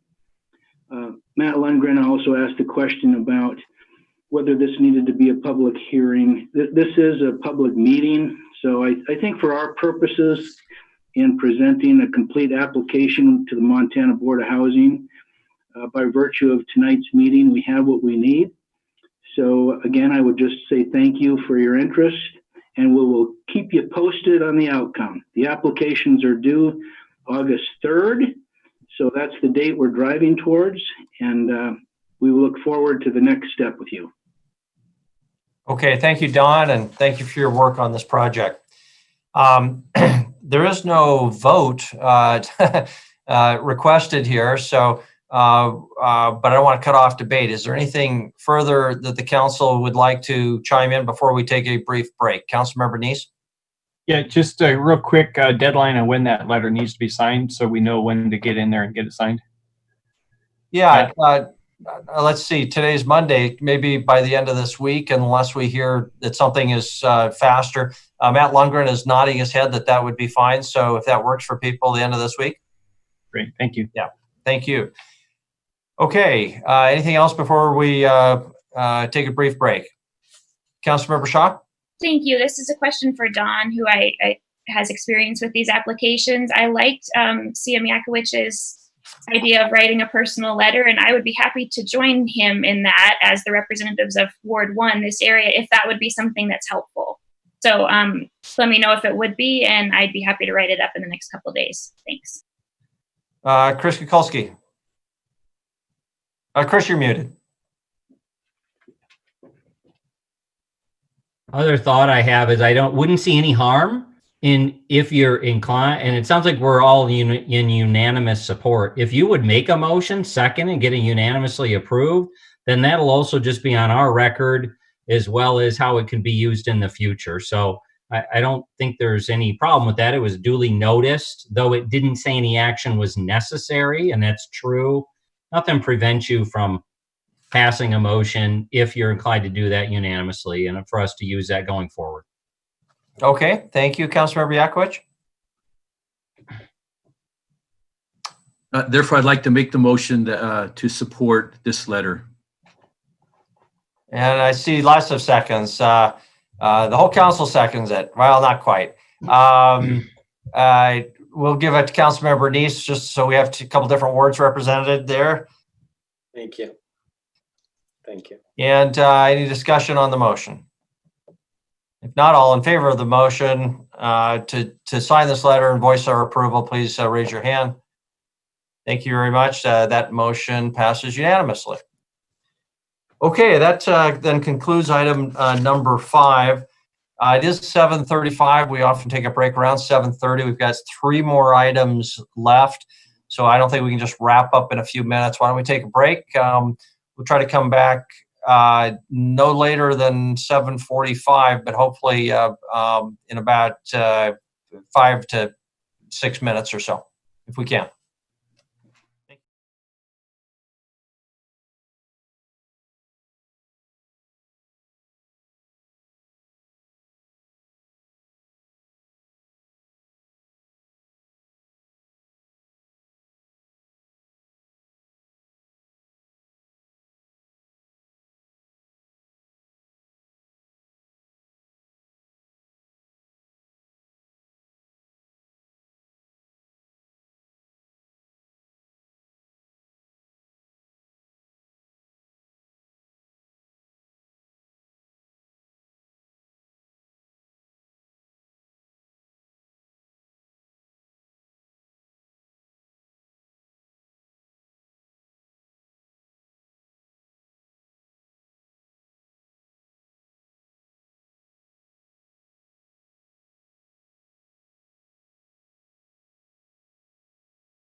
So we'll begin again with item number 6.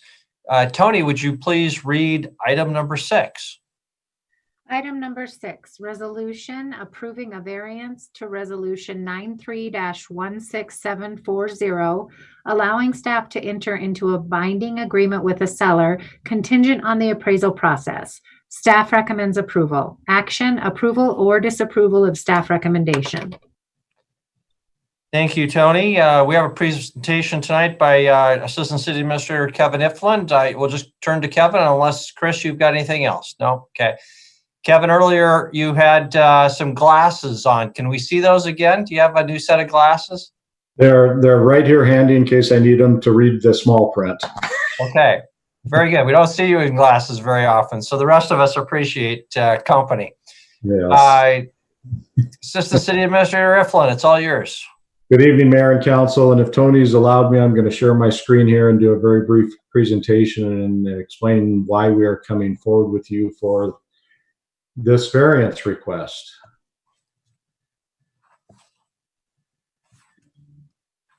Okay. Again, good evening, Mayor and Council. I'm coming forward with you this evening to approve a variance to a resolution that was drafted back in 1993 and approved. And it basically set out the acquisition process for obtaining property, real property by the city of Billings. As you can see underneath that resolution, there's 3 different stages and what the appraisal process and review process needs to be for acquisition of property. The first one is property valued at under $100,000. And again, when we talk value, it's what we believe is the market value of the property. That requires 1 appraisal on a short form of an appraisal, and there is no review process for that. Between $100,000 and $200,000 in market value, there is an appraisal, the short form, and then we need to get a review appraisal to review the first person's appraisal. And if it's greater than $200,000, we need to obtain 2 appraisals under the long form of the appraisal process, and then we need to get a 3rd appraiser to review those 2 appraisal process to determine what type of fair market value we might be looking at for that property.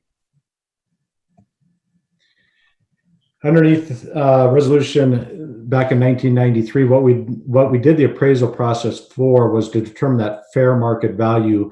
Then what we would do is present that to council, and then we could go forward with council's approval of that to either acquire or enter into a binding agreement to acquire property based on that fair market value that was presented.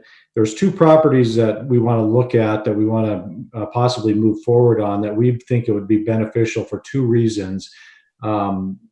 First of all, we would like to basically just change section D, subsection number 3 in the resolution to basically allow staff to enter into a binding agreement, which is typically a buy-sell agreement, prior to the appraisal process. And one of the downfalls of the current process is that appraisal process is very expensive. And as you can see, I put up here what we estimate if we want to move forward with the City Hall facilities, i.e. the Stillwater building that we are still in process with a RFP process on that building. We're estimating that's going to cost about $15,000 to $20,000 to follow the city's appraisal process before we would even know if we were in the ballpark or if the seller of the property would even be interested in listening to our offer. There's another piece of property that I've tried to hit base with most of you on, and that's some land that's adjacent to the Billings Operations Center. And we estimate the appraisal process would cost about $9,000 with that property there also if we were going to move forward with the way the appraisal process is currently functioning. A couple benefits, and like I said, what we're asking to do is basically move forward with the binding agreement, which is a buy-sell, and make it contingent upon several processes. And Section H of the resolution does allow us to ask for a variance by City Council to modify this process. We would ask that you allow staff to enter into a binding agreement, a buy-sell to the process. we don't want to circumvent the appraisal process. What we want to do is just be able to go out, negotiate a price contingent upon several things, one being the appraisal process. In the case of the Stillwater building or the other piece of property, we'd be looking at financing options, inspections, and of course, always with the real property acquisition, it would be council approval. And the reason we're asking for that, there's a couple of different things that allow that to be a little bit beneficial to us. First, it allows us, the city, we could secure an interest, a contingent interest in that property before moving forward with the appraisal process that is very expensive. And then any accepted offer would be binding on those contingencies, which would be beneficial to the city as far as locking up that piece of property. Second, it could be advantageous if we have motivated sellers in certain circumstances, that the appraisal, we always have an idea what the market analysis of a piece of property is, but it's certainly, if we got a motivated seller, it could allow us to possibly acquire a piece of property at under market value. Again, that simple to the point, what we're asking for is just to be able to move forward with a binding agreement with contingencies on it, but do that binding agreement prior to moving forward with the appraisal process. And any questions at this point? Any questions for staff? I have a question, I guess, for you, Kevin. I'm looking at the staff report and just asking myself whether the recommended motion is specific to these two properties. The recommended motion says, I move to approve the variance resolution, blah, blah, blah, allowing staff to enter into a binding agreement with seller contingent on the appraisal process as recommended by staff. Is it your intent that that variance be limited to just these two properties? Or are you looking for a broader motion because the motion as stated is not specific to just those two properties? Yeah, thank you, Mayor, for asking that question. Yes, it's specific to these two properties that were listed in the staff memo is what we're asking for the variance. If council is so inclined, I would certainly like to bring forward a repeal and replace resolution to allow staff this type of process for any sort of property acquisition. Again, we're not asking to circumvent the appraisal process, or council approval, anything like that. Yeah, these are how a majority of transactions are taking place in the commercial market at this day and age, and it's just easier and possibly more beneficial to the city if we're allowed to do that. Again, not taking away any of the council's authority with that process. Okay, thank you very much. Councilmember Ronnie and Councilmember Joy. Thank you. So Kevin, I understand what I hear what you're saying when you say we're the city's not trying to bypass the appraisal process. So I hear you say those words, but I think the difference between what we're talking about, even though you're saying this is kind of commonplace within the commercial industry, is that we're talking about tax dollars. Yes. And we're talking about if these two specific projects in particular, really big amounts of tax dollars. So two things. One is, first of all, does the city have the money to enter into an agreement, period? Not even talking about this variance, but does the city have the money to enter into an agreement for new city hall space? Do we have the money? That's my first question. Let's start there.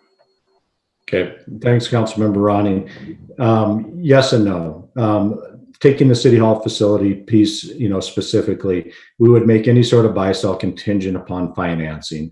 We're going to have to be able to obtain that financing. Specifically to the city hall, there are very few scenarios when Mr. Kukulski and Andy and myself talk about the city hall facilities where there wouldn't have to probably be some vote of the public to move those buy-sell agreements forward.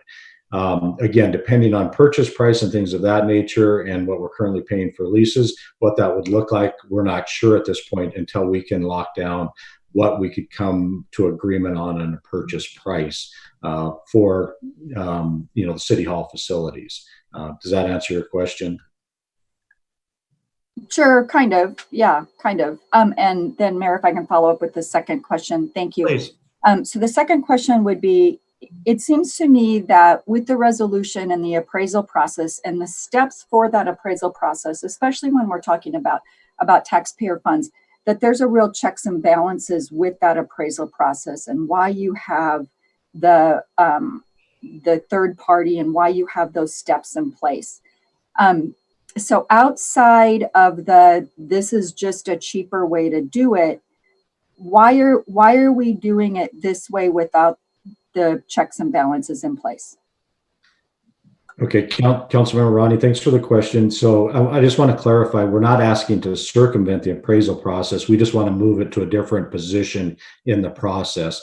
So what we'd like to do is basically be able to negotiate a buy-sell agreement for City Hall facilities and land adjacent to the Billings Operations Center, and then contingent upon whatever amount that we would come to an agreement on, then we would move forward with the appraisal process and follow that just like it's written in the resolution. So for property over $200,000, we would still get 2 commercial appraisals. We would hire then a third appraiser to review the first 2 appraisals that were done. So we wouldn't circumvent that process. That would still continue. It would just be a different order of the process. Oh, okay. Thank you.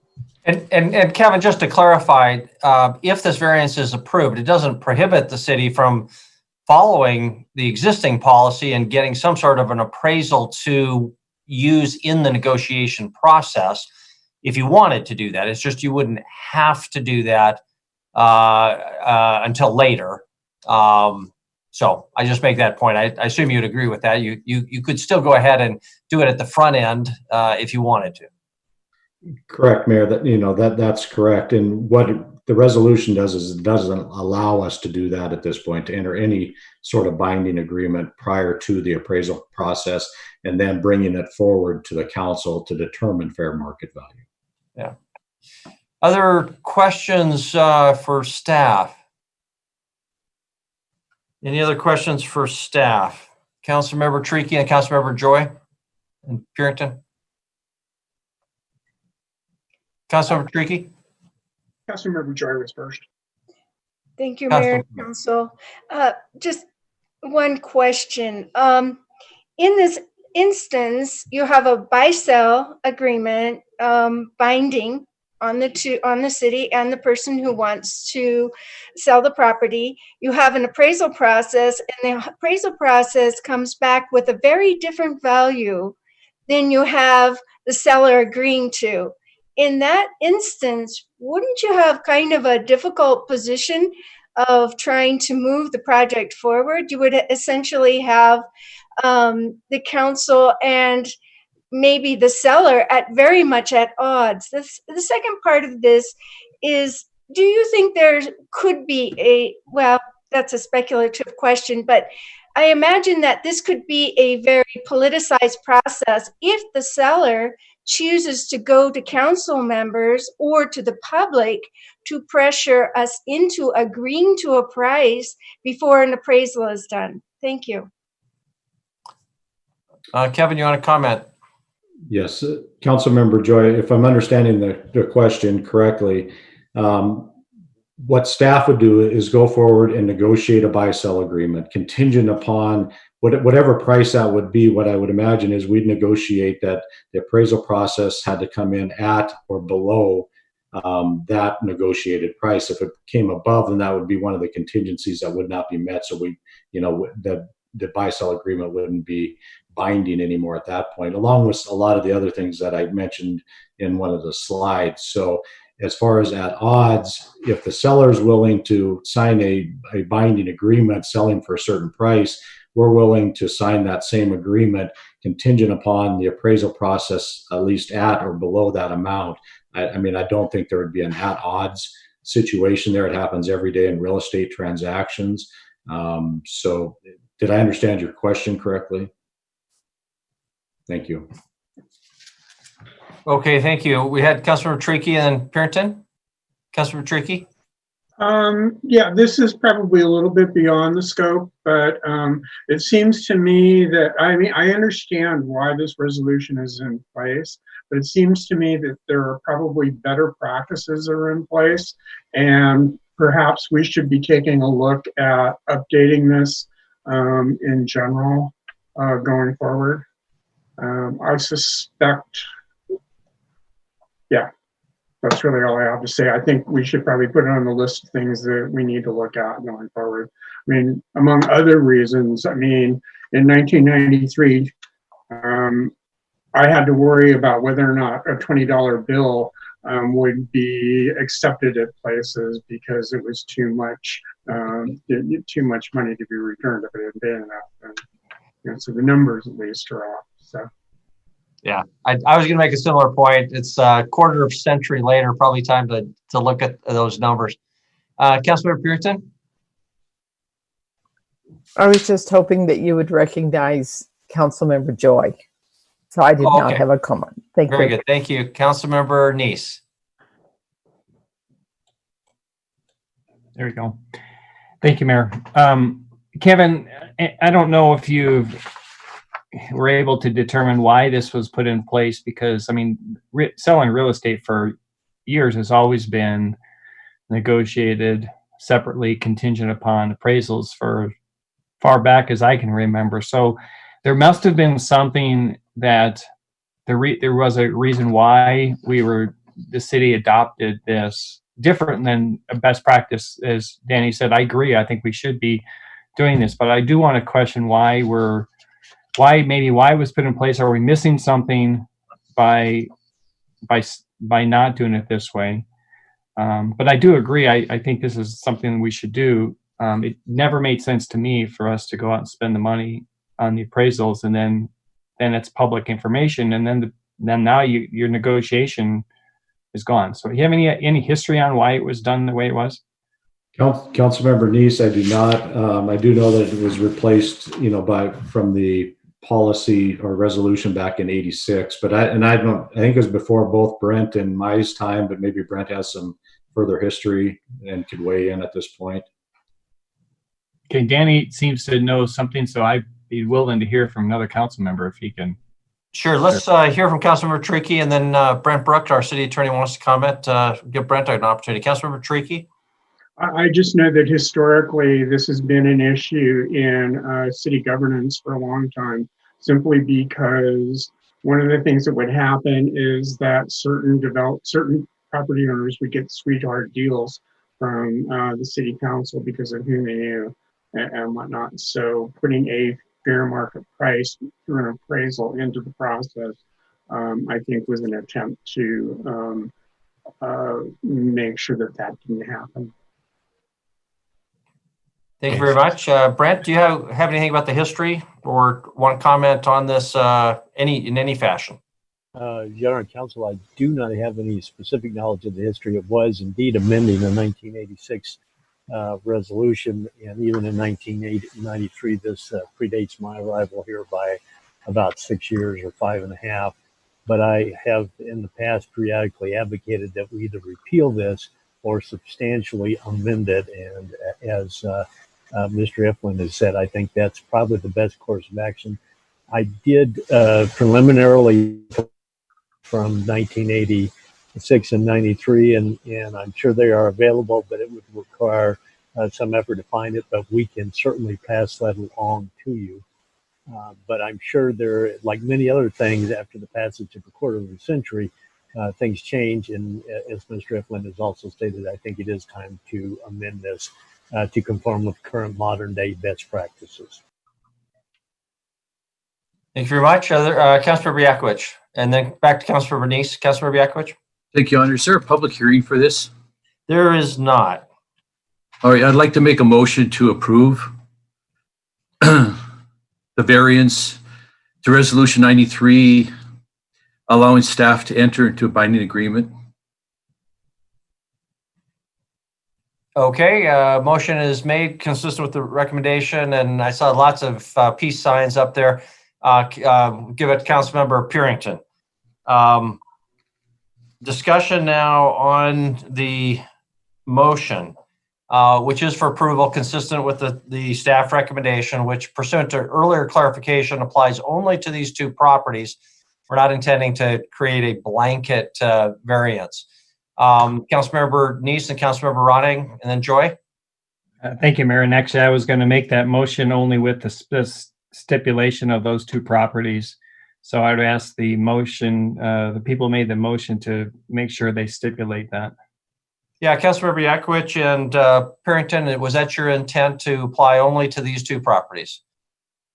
I'm seeing thumbs up and nods by both of them. So yes, that is the intent of the motion. Councilmember Ronning. Thank you.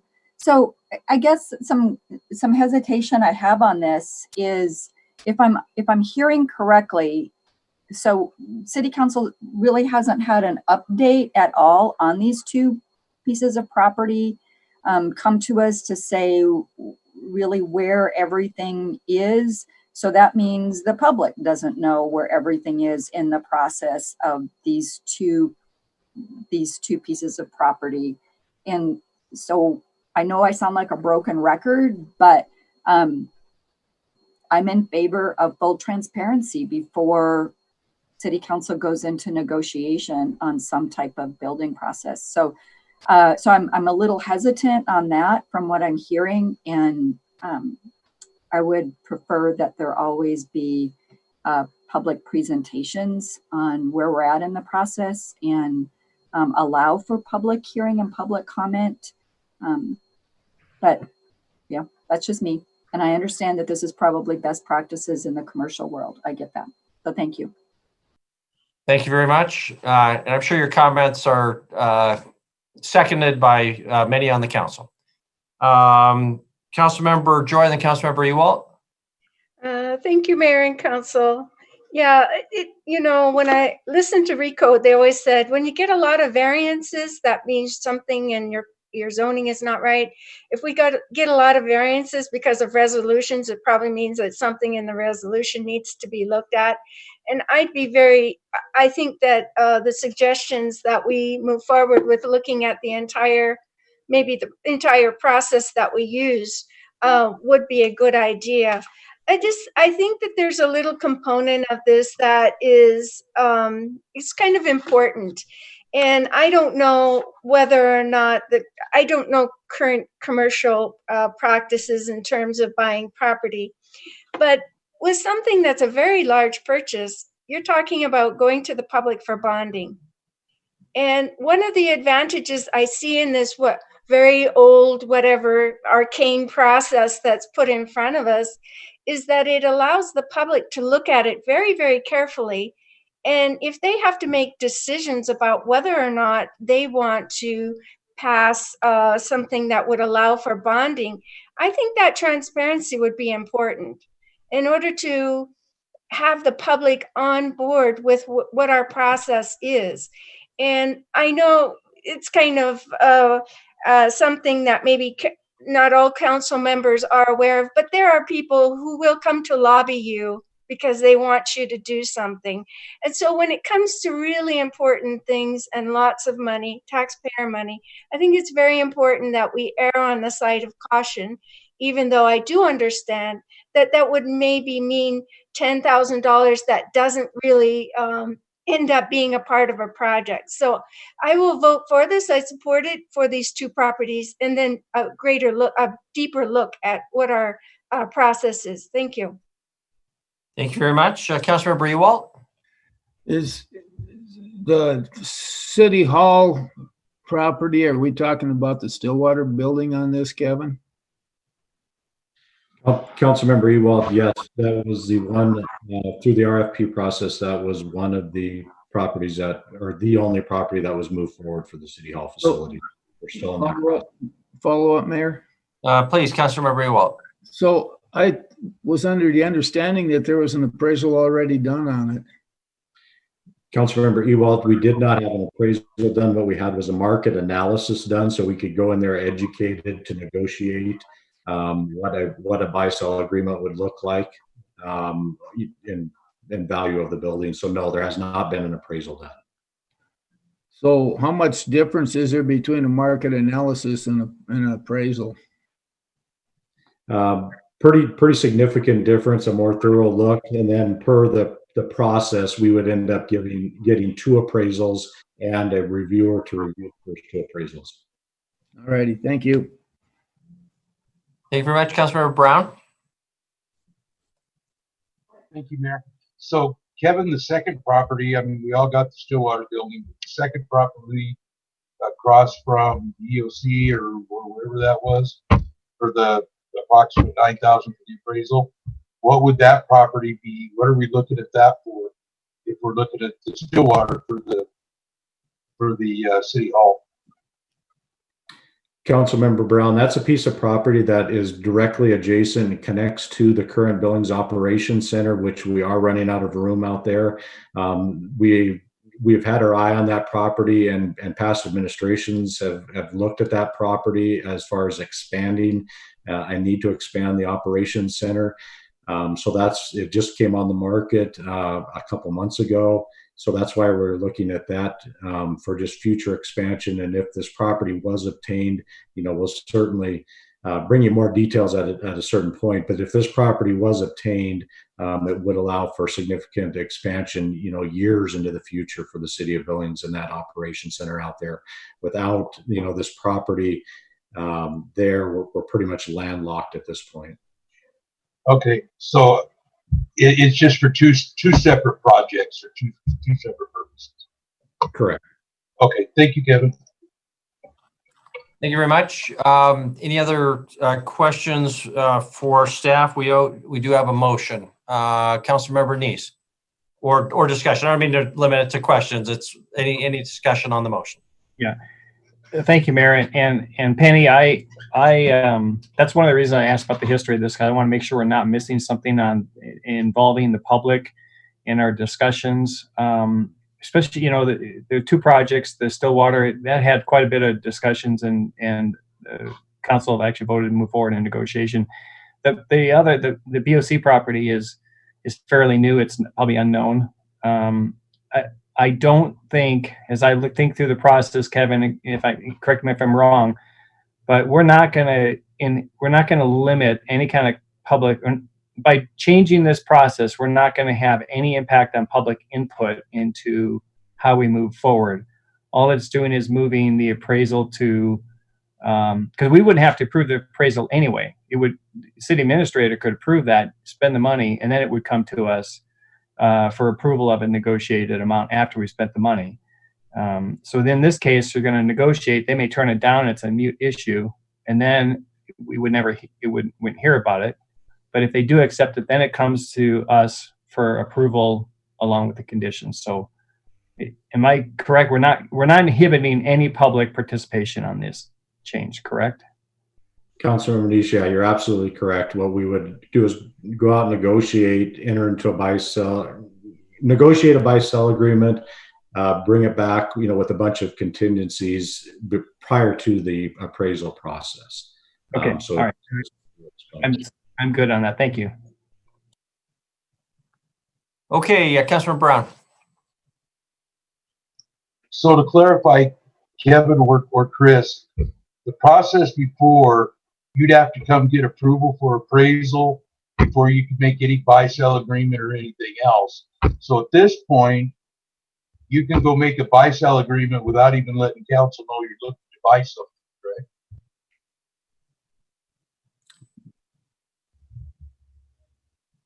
Kevin, can you comment on, or Chris Kukulski, on ability to enter into buy-sell without council approval? So I don't think we would enter a buy-sell without council approval. If I were to set the process out in the right order, it would be that we would have the authority administratively to go negotiate an agreement pending council approval. And once council approved that, then you go get the appraisals. so that you verify that your price is fair and equitable to the public. The current system makes you go get the appraisals first. Just like this conversation, it tells the two sellers, guess who is interested in your property? The appraiser sets the value. Guess what? When they find out it's the city is the purchaser, guess how much negotiation room just went out the window? And then you move on with the process. So that's the order. As Kevin has said, we're not looking to not do the appraisals. I think they're critical. It's just the timing of the appraisals and the timing of the public conversation about the potential. Right. And I'm sorry, follow up, Mayor? Yeah, please. My thought is why would we put that in place in the first place for these appraisals? And if it forces this all to come to council before even negotiations start, then I can certainly see that may have been at that point a reason for that. And we all know we've had good, bad, indifferent, everything else, councils, administrators, everything else. So that could have just been part of that process to make sure nothing happened without council approval. So I was just verifying, with this process in place, does it in fact head off any negotiations before it would come to council? Well, I think to some of your comments, clearly by having to do the appraisals at the front end, well, I say clearly, that's not true. We could go get the appraisals. It doesn't necessarily mean we're bringing those appraisals to a council meeting, but it would appear the system's got the appraisals clearly at the front end. One advantage is announcing to the world what you're interested in possibly buying. I've worked in a city that, out of a reaction to buying parcels without any appraisal, and then a whole lot of politics about whether the city overpaid for both parcels, then the rule was, you got to get an appraisal for everything. Although that's why I support the appraisal. It's just the order of the appraisal that I think is critical. So. Chris and Brett Brooks, let me ask you a question. There's two issues here. One is the order of the appraisal, which we've discussed substantially here, and which is standard current commercial process to enter into a buy-sell contingent on hitting certain dollar amounts. Most people here have bought a house based on, it was contingent on a later appraisal that the house had to appraise for a certain amount of money. So that's very common and easily understood. However, the proposed resolution or proposed motion addresses that and a second thing, and that is who can sign the buy-sell. My understanding is that staff's ability to sign off on buy-sells is already restricted in other ways. I can't cite chapter and verse, but this is giving that staff authority, which is another significant part of this. Do we really want to do that? Why not just change the order of the appraisal, but require that the buy-sells still have to be approved by council, consistent with whatever the existing policies are?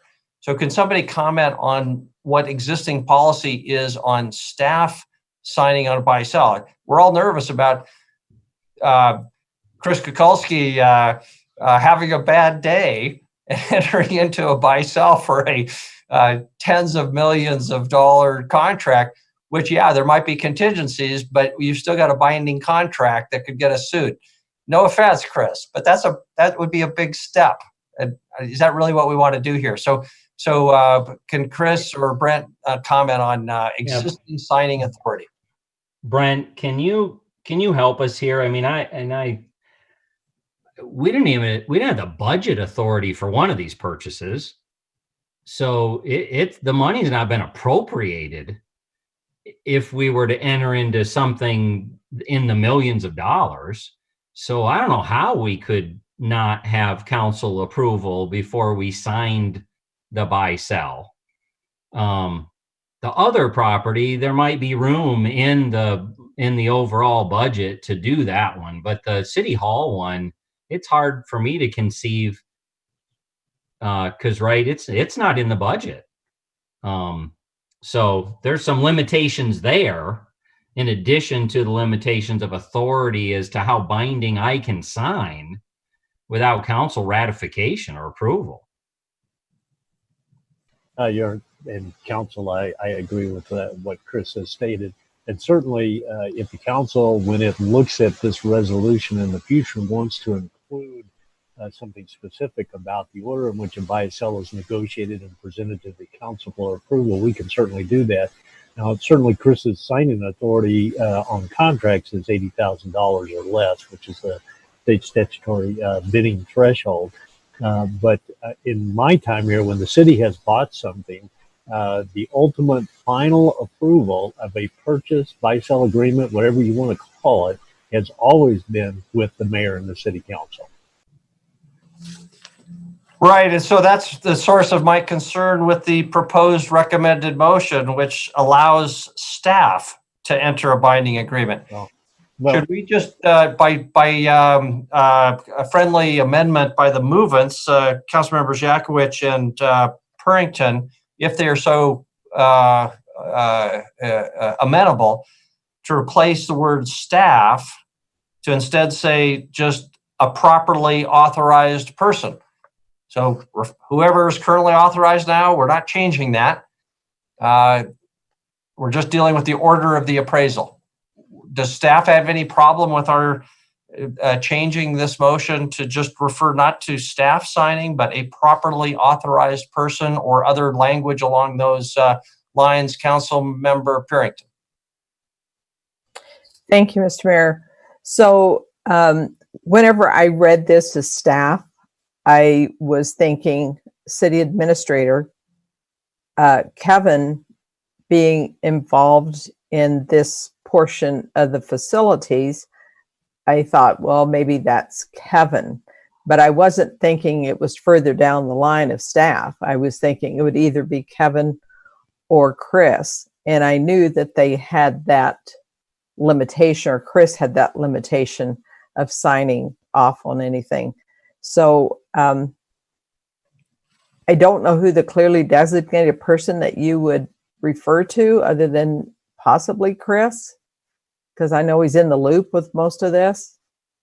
So I guess I'd have to know who you're referring to as that proper. I don't think you should leave it that vague at this point if this is just for these two properties.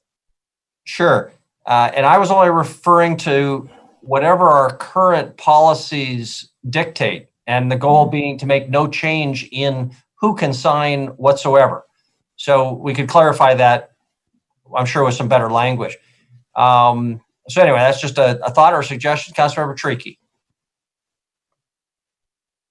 My suggestion would be to change allow staff to enter into binding agreement into allow staff to negotiate a binding agreement. Because I think that's actually what they're asking to do, is to negotiate a binding agreement contingent on all the other things that need to happen. Okay, as long as it's clear that negotiation doesn't include execution, which I think is your intent. Doesn't include signing. Councilmember Brown? Pam brings up a really good point. At this point, we're talking about these two specific negotiations, and with the restrictions of finances, if he goes and enters into a $100 million agreement, we simply come back and say, well, we don't have the money, so sorry, see you later, be sued or whatever. But I think for these two, I'm okay with this. If it's literally limited to these two, and then we have a bigger discussion later on and go through all of these different things, and maybe even investigate why this was put in place in the first place. Okay, Councilmember Neese? I agree with Sean. I think for these two, we should can move forward on this, and then but have the staff, direct staff, to bring us back to us with some recommendations on how to fix it going forward. Okay, Councilmember Joy. Thank you, Mayor and Council. I have attended the committee meetings, one of those that concerns one of those properties that we're discussing, and a binding agreement. It still seems a little bit difficult for me to understand how we're going to have staff negotiate a binding agreement and bring it back to council. I'm just a little bit unsure of that, particularly as one of the people in the room is a banker, and bankers like things in really clear ways, and they like them in ways that they can count their money. So I have a kind of uneasy feeling about a binding agreement. Negotiated by staff is not a problem, but a binding agreement, what if the seller says, well, you already agreed to this? I mean, whatever. I'm thinking we need to take a deeper look. Thank you. Okay, further comment, Councilmember Kukulski, or City Administrator Kukulski. I think, to be clear, I think you guys, I think the concern is a very legitimate one, and that is the agreement. We can't sign the binding agreement. It has to be contingent on council approval.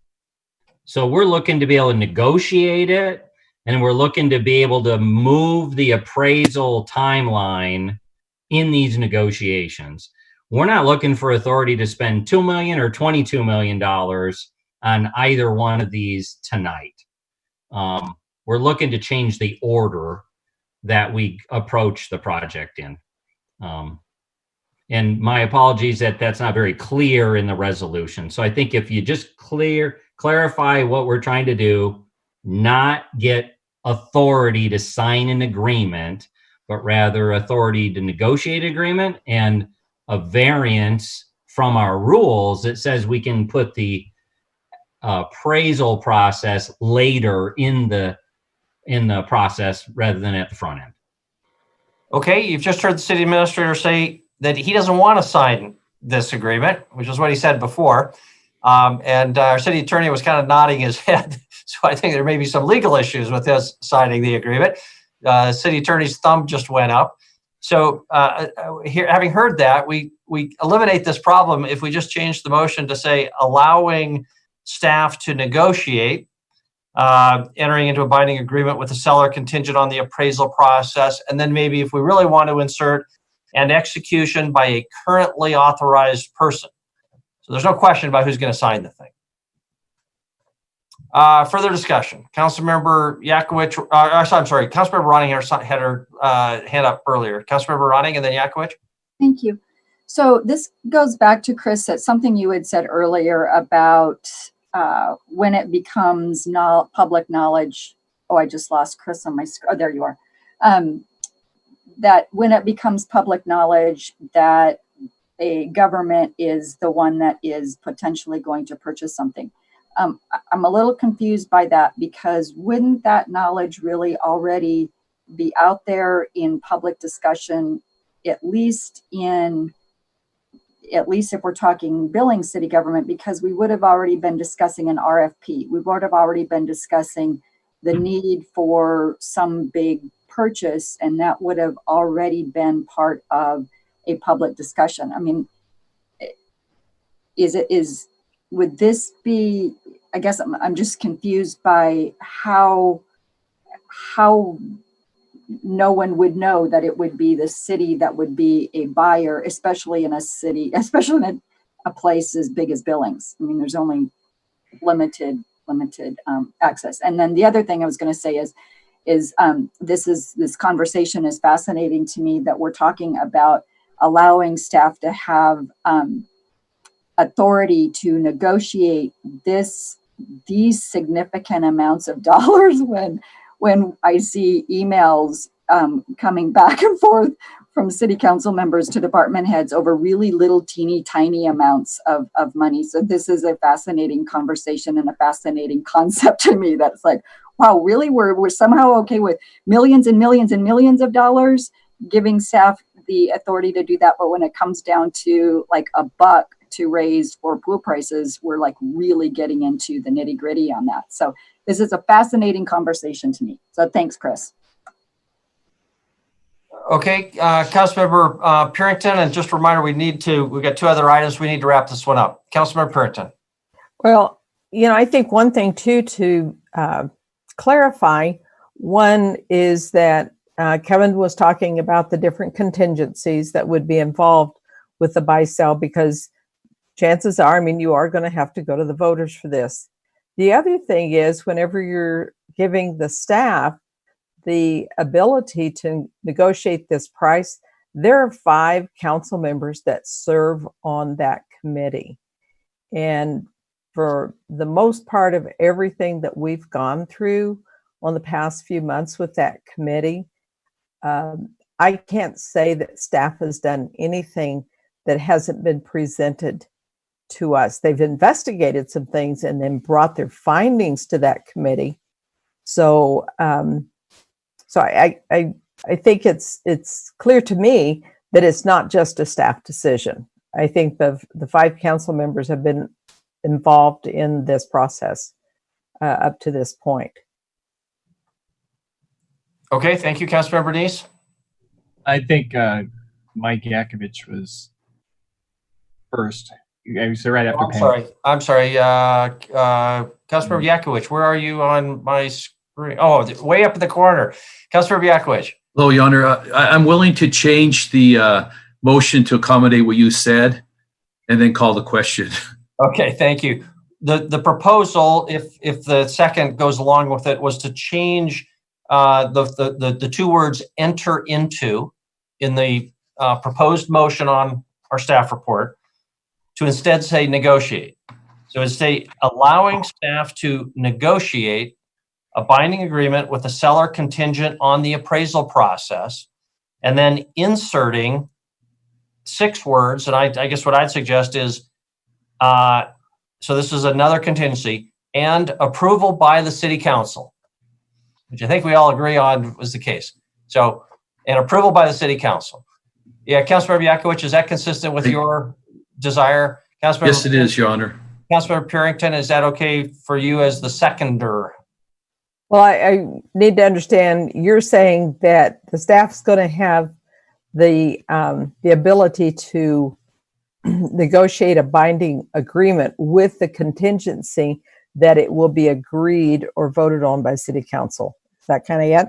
That's a good point. I would not like the agreement to be binding until council has approved it. So, yeah. Is a buy-sell and a binding agreement, Kevin, the same thing? I'm sorry, what's the question? Is a buy-sell and a binding agreement, is it a binding agreement? Yes. If properly signed, it absolutely is. But no, certainly my intent was that there be no binding agreement until the council has approved it, which I believe is what our Brent Brooks, we're spinning our wheels here. Just tell us, we can't, staff cannot enter into this agreement, right? Without our approval? The council needs to ultimately approve a binding buy-sell agreement. The staff can research, investigate, negotiate, and then present it to the council. But ultimately, the council is the one that approves the buy-sell agreement, either by directing the city administrator or by voting itself. So that's my goal, is not to change that. That's my goal. Further discussion, Councilmember Neese. Thank you, Mayor. I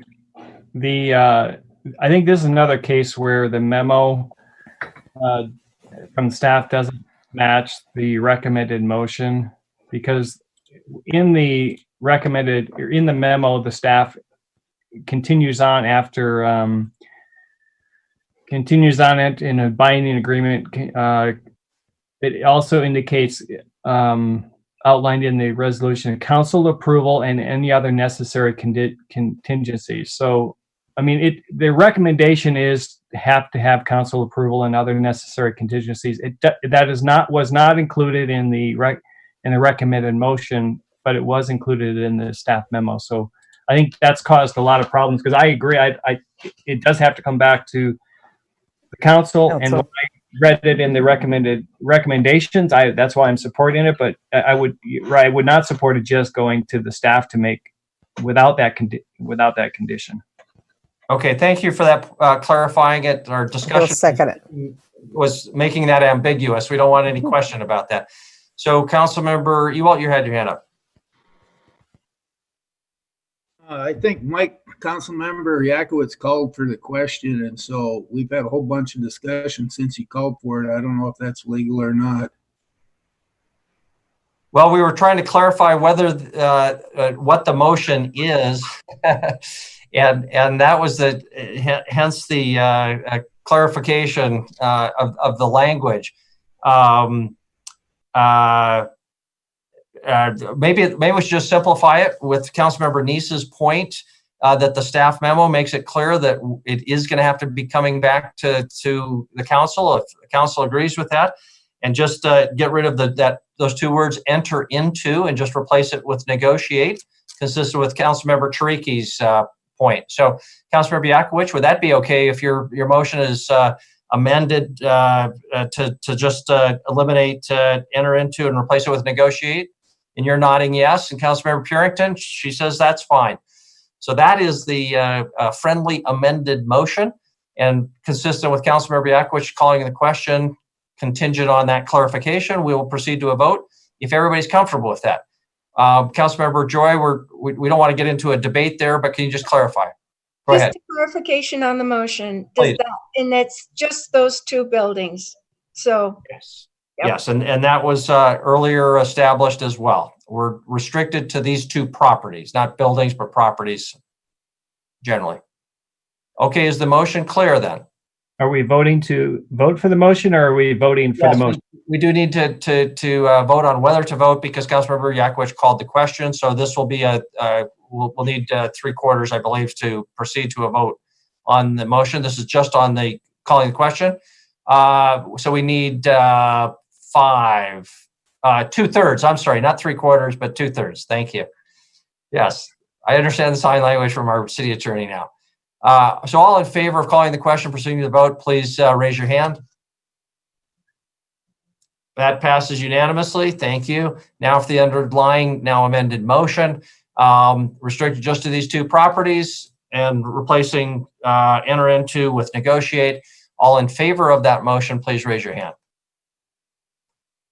That motion passes with Council Members Boyette, Cole, Chiriki. Keep your hands up, please. Councilmember Chiriki, Yakowicz, Purington, Shaw, Ewald, Joy, Brown, and Neese voting in favor. All opposed, please raise your hand, please. Voting in opposition is Councilmember Ronning. Thank you very much. Hard fought, but I think we got to the right place there. Thank you, everybody. Item number 7, then. Tony, would you please read item number 7? Item number 7, tax increment finance assistance from Downtown Urban Renewal District to Billings Symphony Orchestra and Choral for renovation rehabilitation of its property at 2820 2nd Avenue North. $181,340. Billings Partnership Board recommends approval. Action, approval, or disapproval of DBP Board recommendation. Thank you very much. Wyeth or Chris, would you tee this one up? Wyeth Friday. Yes, thank you. It looks like Chris is just off. I just wanted to say a couple things actually before the council reviews both of these applications, and Mehmet Casey, the Downtown Development Director, is going to make the presentations for them. But I just wanted to point out to council that the staff of all three of the districts, working with some city staff, myself and Andy Zeller, have had some work and discussion since you had your last TIF application that you reviewed, which is actually one for the eBird. It was not for downtown.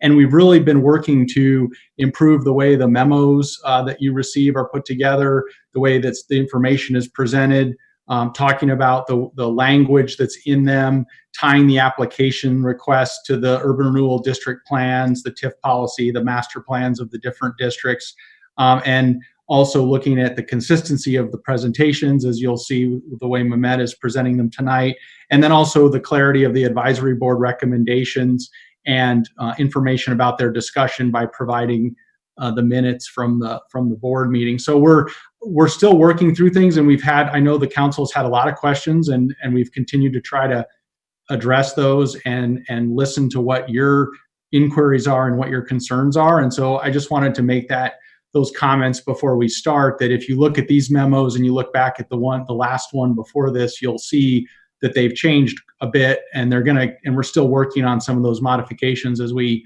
hear different concerns from the council. So just wanted to make that introduction. There's some work going on behind the scenes, absolutely, to try to make these come forward in a more clear and better manner for the council and for honestly the public or anybody else who's looking at the memos. So with that, I'll let, unless Chris has anything else to add, that Mehmet can start us off. Thanks. Thank you very much. Chris, anything before we give it to Mehmet? Okay, Mehmet, it is all yours. Just please unmute yourself. There you go. Excellent. Good evening, Mayor, Council, and YF. Thank you so much. Can you hear me just fine? Yes, you sound good. Excellent. Let me go ahead and share my screen with you here. I have a PowerPoint presentation. And then am I safe to assume that you're able to see this? We can see it looks great. There you go. Perfect. Excellent.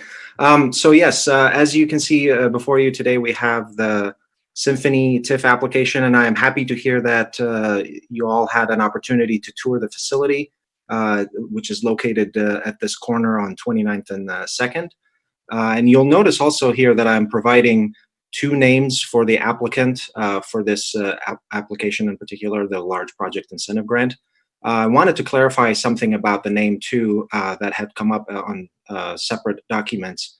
The Billings Symphony Society is the legal name for the nonprofit organization, while the Billings Symphony Orchestra is the name they operate under in terms of business. And so, in other words, they're the same entity, but one is the legal representation, the other one is the business name.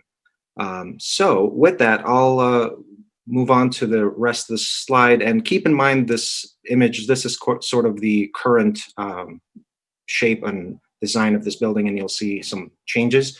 But one slide I also wanted to share with you a little bit, because this is technically the first application that we're receiving under the newly revised downtown TIF application process and review and selection system. I wanted to focus on a few tidbits, and these expectations are only a few of the many that we have on our application. If you've had a chance to review the application, it has 5 pages that talk about the purpose, the qualified expenses, the timeline of the application, and the from the time they apply to the time they get approved, the reimbursement and encumbrance policy. There's a grading criteria. There's a disclaimer. After all of that, then there are 2.5 pages of fillable form that the applicant would fill out with, at the end of it, certifying that they've read and understood everything. Prior to that, also, before an applicant even applies, we guide them and coach them and encourage them to abide by the preferred 5-to-1 match. And we really just simply direct them in the direction that if you want your application to be considered and reviewed, you really want to follow that. It's the city's TIF policy. Otherwise, the likelihood of your application passing dwindles.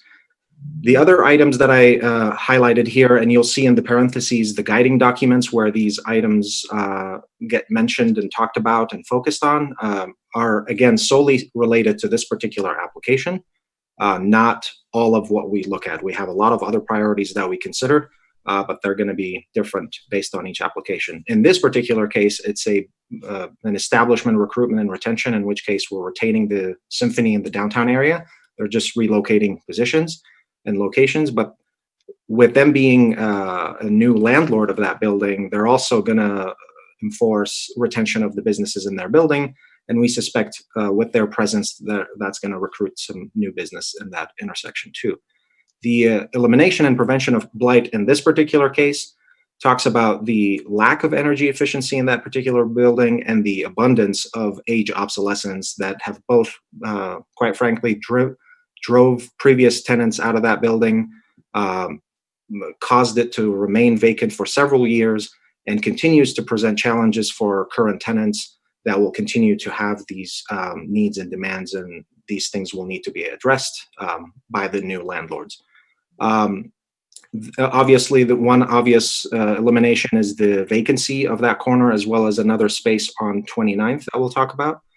They're also rehabbing a building as a resource for the city instead of having to scrap it and start from scratch. So that's something that we encourage as well. All these improvements on this building will generate increments despite the status of the symphony. And this is something that we'll talk about as well. And then they're also taking into consideration best practices of crime prevention through environmental design in their new design of the building. They're obviously activating the space and are going to be engaged within the downtown and the greater community as part of their mission with the symphony and what they do. And then they're also going to get increased visibility and visitations just simply from moving from a second-story building to a first or street-level presence. So these are only some of the few expectations that we both ask for in our application, but in particular target this application in specific here. The next slide I wanted to share with you is talking about the items for which they're asking assistance through the TIF district. You'll see those points under items here with some of the work that's taking place on the exterior of the building and some of it interior. Both of which are qualified expenses and permanent improvements to the building. And then we're showing how they comply with the guiding documents that we look at. Two of those documents on this side, the city TIF policy and the Montana Code annotated, are more on the legal side. And then those documents here are more on the vision, objectives, goals, and priorities, this downtown strategic plan and the urban renewal plan. And so with these both improvements, it will tie directly with the strategic plan's goals of strong downtown identity and vibrant, connected downtown, where we have eliminated a couple of other vacancies. We have a modernized building that also celebrates the history of that building and the existence of it, and by keeping it. And we have the arts and culture continuing through our downtown. And then in the urban renewal plan, it ties to the business programs and projects, and then crime prevention and public safety in the aspect of we're doing business recruitment and retention and reducing undesired activities during or around a vacant building by occupying it. Under the city's TIF policy, this would fall under, with the permitted uses as a private infrastructure with public benefit. Again, these are mostly infrastructure-based things, but they're going to be accessed and seen and enjoyed by the public at many levels, and especially the exterior ones, but a lot of the interior, and we'll get to that too. And then the MCA part, 4233 talks about the powers authorized under the Urban Renewal Agency to exercise. And then the 4288 talks about the costs allowed to be funded by TIF. And so next slide I want to talk to you about is the expenses. And here is where I want to address the 5-to-1 ratio situation. So as you can see, the full project cost is $527,000 and some change. The private investment is $346,000 and some change, and then the TIF investment is $181,000 and some change. A quick note here, obviously, as a reminder that TIF grants are usually reimbursements after the project is completed and will only fund eligible improvements. But it doesn't take a mathlete to figure out right away when you look at this that it doesn't right away comply with the 5-to-1 ratio. And I want to sort of focus on this to let you know that this was not the way the application was submitted. In our application, we asked applicants to provide all of their assets all of their sources, all of their funding mechanisms to make sure that they're utilizing everything effectively and utilizing everything that's available at their expense, and that TIF is only used for necessary things, if that. So when the Symphony applied first, these assets were included in the application. The building value as appraised in January of 2020, and then some costs that were associated with the acceptance of the gifted building or the gift agreement. These costs are already paid. And when you add these two items with everything else here and compare, then the ratio is more like a 7-to-1. So in their eyes, when they applied, they more than complied. Throughout the process, when we reviewed it internally and by the committee and by the board, and keeping in mind recent council discussions and debates about the topic of land and property acquisition, both the committee and the board did not feel comfortable providing this as part of the equation of the 5-to-1 ratio. So they wanted to work off of this number. However, they still saw a lot of value and a great opportunity to use this to improve the building at a time where it's needed the most. And they didn't feel comfortable reducing this to a number that would then be a true 5-to-1. Instead, they would continue to recommend this and rely on council's policy and the flexibility with it, or in it, to consider potentially making an exception, knowing the value of what they're going to offer. So to talk about that a little bit, here's a breakdown of the eligible TIF expenses. That brings us to this total. As you can see, the majority of it is exterior lighting, awnings, painting, facade, new windows, landscaping, signage, public art and design. Demolition, cleaning, and inspection is going to incorporate work in these aspects, as well as the internal work, which is the HVAC and electrical upgrades and services.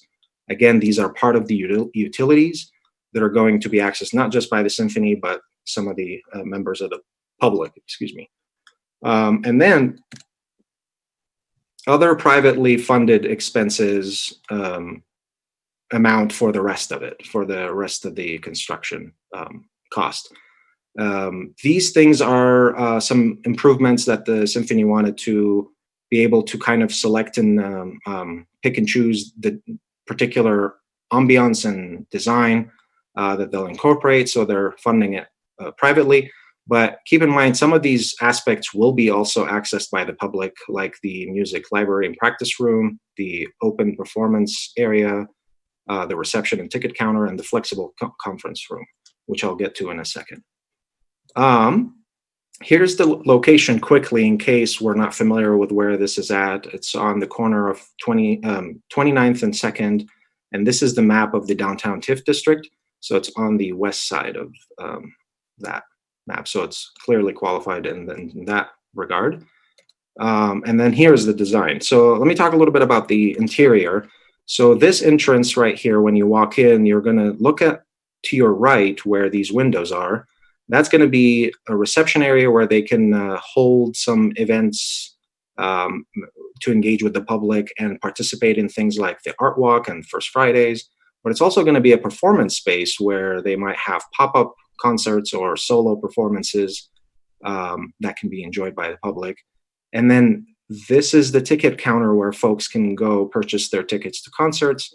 This is a conference room that they're going to utilize for their board meetings to take place, but this space will also be utilized by other arts and culture organizations as well as nonprofits to utilize this space. Then you've got some open concept offices, a few closed off offices, an open kitchen / rest area in the back here, a couple of restrooms, some storage space and access to the alley. But then those two spaces are also going to be utilized by local talents and artists and musicians. One is a library, music library and recording studio, and the other is a music practice room. Now, in terms of the exterior, as you remember the previous picture, there is a lot of that old paint, pink paint at the top and on the side of the building. That's all going to be gone, and with a fresh, professional, commercial grade paint that is going to pass both code and inspection. Currently, the entrance here has lighting here in this area. They're going to add lightings on the exterior of the building as well, both on the 2nd Avenue side and the 29th Avenue side. The awnings, as you can see, are going to be raised a little bit, not just for a dramatic, stylish appearance, but also to continue to offer shade, but not too much to encourage loitering and hangouts after hours. They're going to have a couple of flower pots here. Along this street here on 29th, there are a couple of empty tree wells that they're going to get replanted. This wall here is going to feature a performance schedule graphics that talks about what's coming up next. And then on the very back south wall over here next to Sassy Biscuit, facing the Diamond parking lot on 29th and 1st, they're going to have a mural, a permanent mural there with some lighting up above it too, that will celebrate and promote music and the arts and culture in general.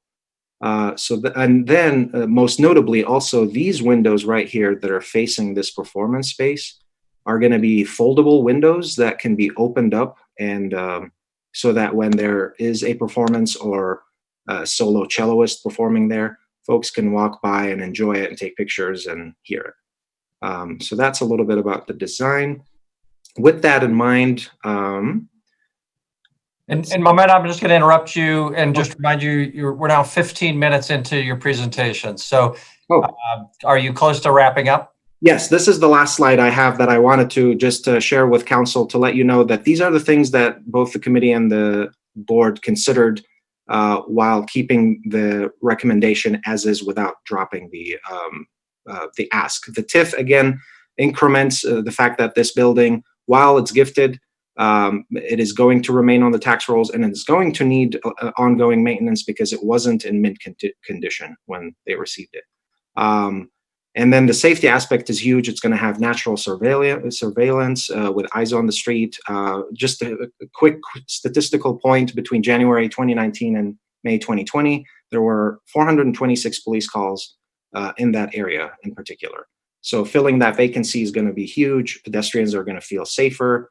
The new landlord is going to be engaged with the tenants and the vacancies, making sure they fill them up. And of course, with the downtown visitations and the symphony's visibility, that's going to bring just a new communal spirit and energy to that intersection. And with that, I'll open it up to questions, comments, concerns. And I do have representatives from the symphony and the architect firm that they're working with. Great, thank you very much. Questions for Mehmet or Ignacio is here, or other representatives before we move on to discussion? Are there any questions? And Mehmet, I'll ask you to, there you go, and I can see everybody again. Council Member Neese. Mehmet, thank you. Actually, that answers some of my questions I had earlier about this. Especially the public use, the public space. I think something like that is a good idea. Places for people to go and practice. It'd be interesting to see how that sound recording studio works. But I think that's a good concept. I do have some questions. You mentioned throughout the process, landlord. So the Billings Symphony is becoming the landlord. I guess the property is gifted to them, so they own the property. And they are a nonprofit business, nonprofit and legal entity. And so I understand that, and that they say they're going to be continue to pay taxes. It would be a volunteer. They'd have to volunteer to do that because as a nonprofit, they don't have to pay the property taxes. No.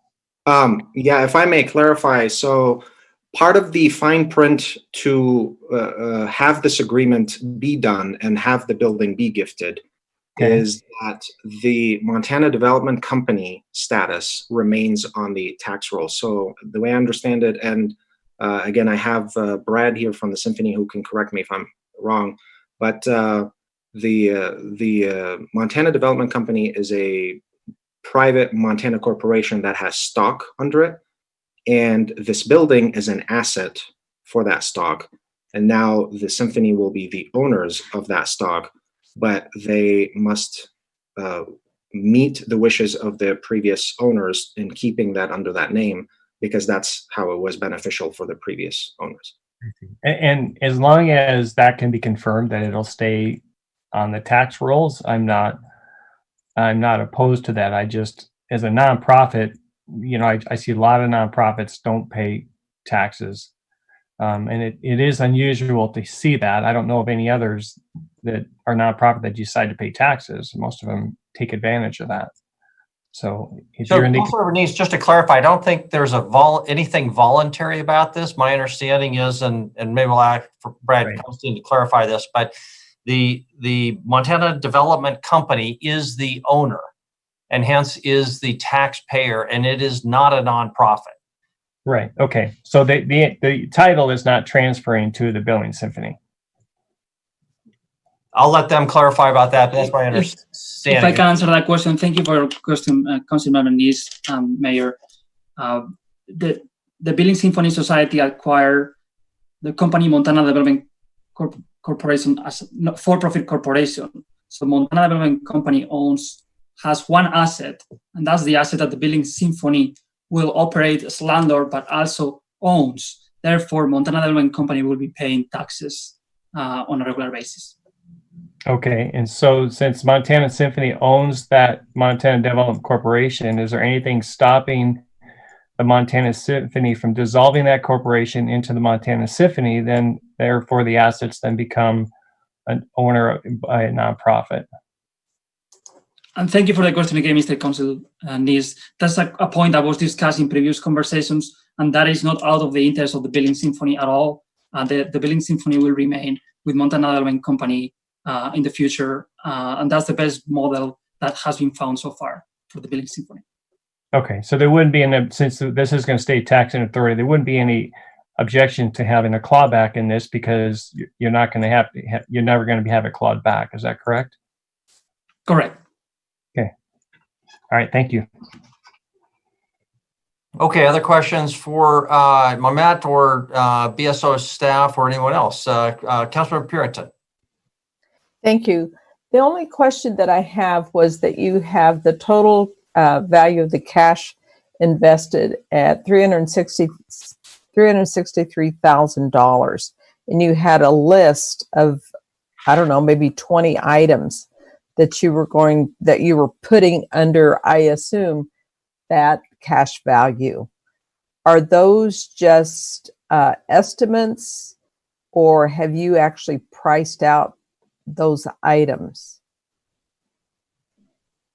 Thank you for your question, Councilor Porrington. Actually, I would refer that question to our colleague Dusty Eron.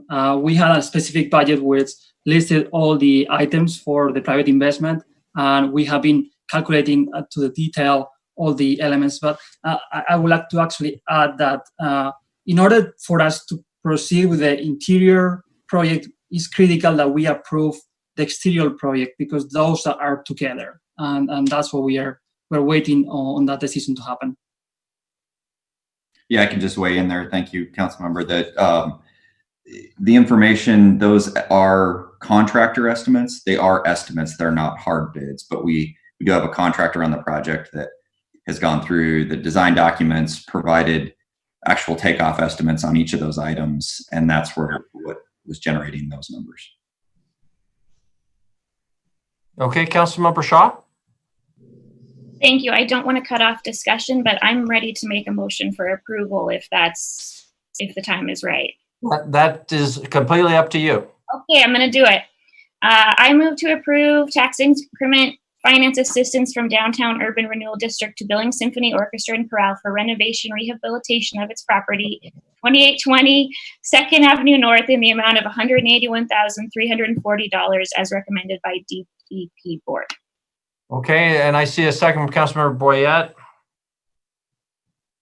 Okay, so we have the motion for approval consistent with the staff recommendation. Discussion on the motion. Councilmember Neese, why do I see a bubble over your head that says claw back?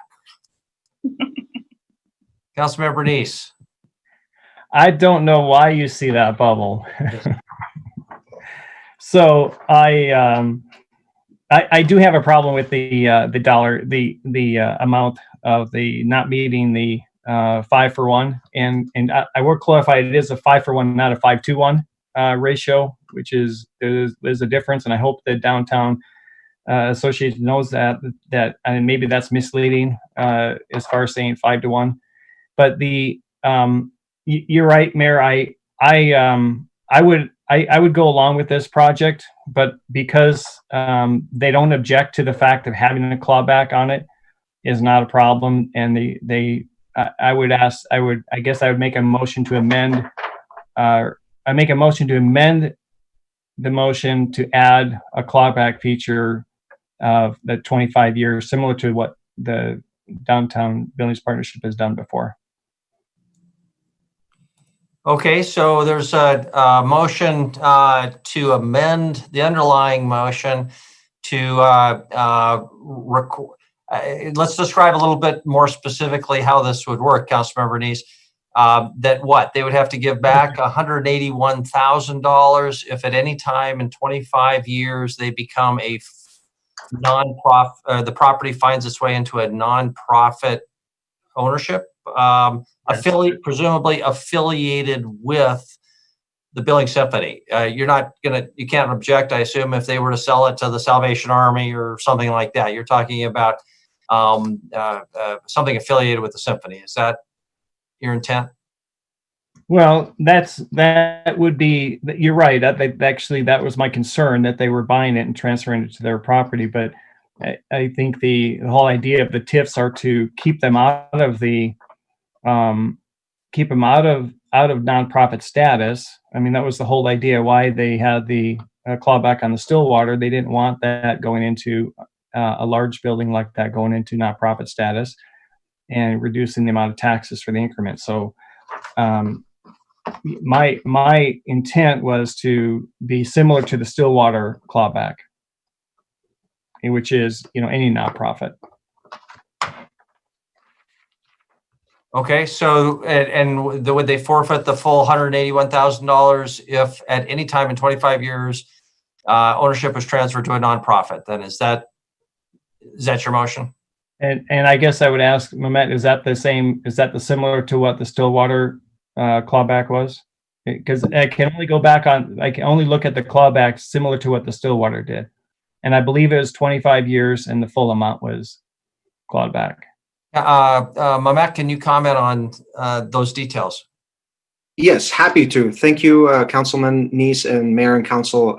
The way I understand the Stillwater agreement, I don't believe it was worded in a clawback fashion.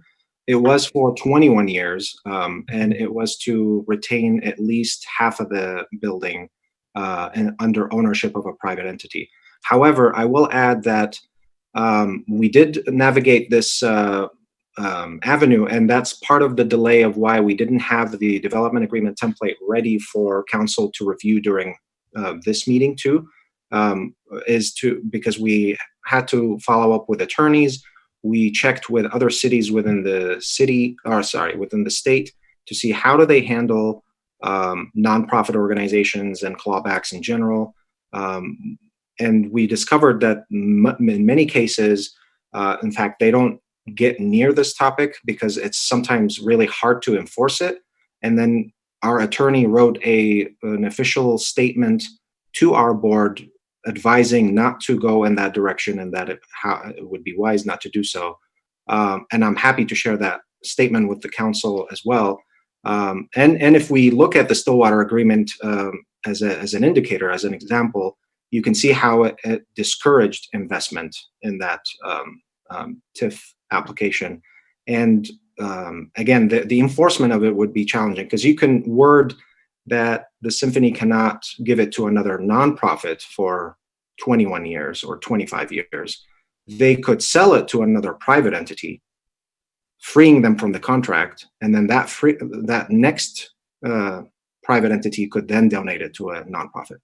And the improvements would have already been done and made on the building, so they're not going to apply for more TIF. But the idea comes back that the resource that you're left with in the TIF district is improved, and it's going to generate increments. But Ignacio also shared that they don't have a problem with a clawback. But again, our legal attorney opinion and the feedback we've received from other cities in the state really discourage going in that direction. Okay, so thank you, Matt. Councilmember Neese, it's your motion or your amendment. I need you to clarify exactly what your motion is. Okay, I would amend that we would add a clawback to this, similar to the Stillwater. So if it's 21 years, then I would say 21 years. And if it was 50% occupancy, I would say it was 50% occupancy of a private entity at least. Okay, that's the motion. Is there a second? Second by Councilmember Ewald. Okay, so the discussion now is on the amendment to the underlying motion. Discussion on the proposed amendment, Councilmember Tricky. I don't actually, I think we've discussed this before, and I don't think we need to discuss it anymore, so I'd like to call the question. Okay, we will proceed to vote on whether to vote, and it's two-thirds, or Brent Brooks lingo, this many. Very good. So if you're in favor of proceeding to a vote on the proposed amendment, please raise your hand. Those in favor of the question are Councilmember Chiriky, Ronning, Yakowicz, Boyette, Ewald, Joy, Neese, and I guess I'll throw my hand in there, Cole. If you're opposed to proceeding to the vote, please raise your hand. Councilmember Parrington, hopefully everybody was accounted for there. So the motion passes. We'll proceed to a vote on Councilmember Neese's proposed amendment. Those in favor of the proposed amendment, raise your hand. Voting in favor of the proposed amendment are Councilmembers Yakowicz, Ewald, and Neese. If you're opposed to the proposed amendment, please raise your hand. It'd be Councilmembers Boyette, Chiriky, Ronning, Parrington, Joy, Brown, Shaw, and Cole. So the proposed amendment fails. Brings us back to the underlying motion, which is for approval consistent with the staff recommendation. Further discussion on the primary motion, the only motion. Is there any discussion on the underlying motion? Councilmember Parrington. I guess the only question that I would have, and it's kind of related to what Roy's motion was, is there anything in that contract that the corporation, and Brad, I don't know the names of all these people, but the original contract or corporation, when they gifted the property, but they said it would be held as a for-profit, was there any sort of time frame in that? Thank you for the question, Councilmember Puritan.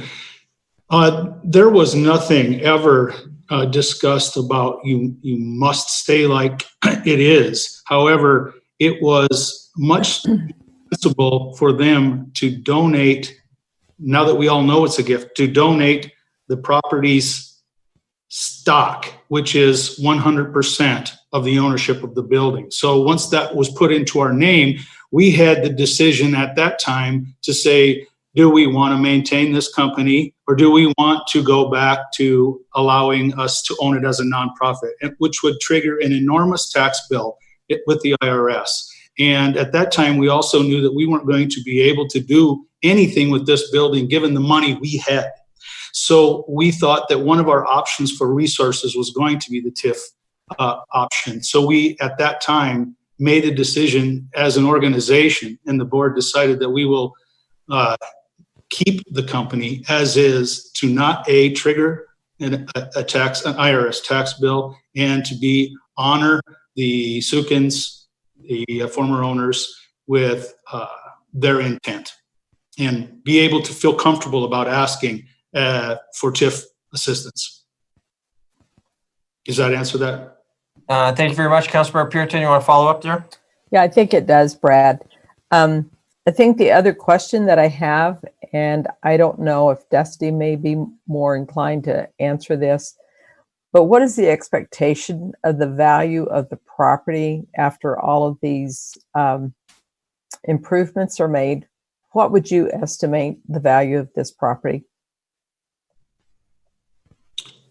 Well, I wouldn't be able to answer that question in terms of its value. We do have an official appraisal done at $1,022,000. That is as is. So my only estimate, and I believe this is how the board would also view it, is our only estimate is that we should intend on somewhat higher taxes because of this.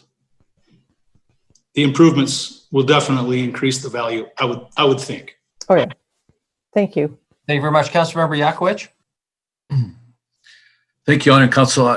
I thought Mr. Neese's idea was innovative. It's hard to vote on, get support if we don't have legal support, but nonetheless, I think we all echo the great work, the contribution of the donor, and that corner's been abandoned for a long time.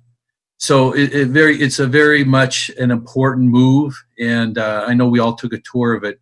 So I see a lot of potential in its development.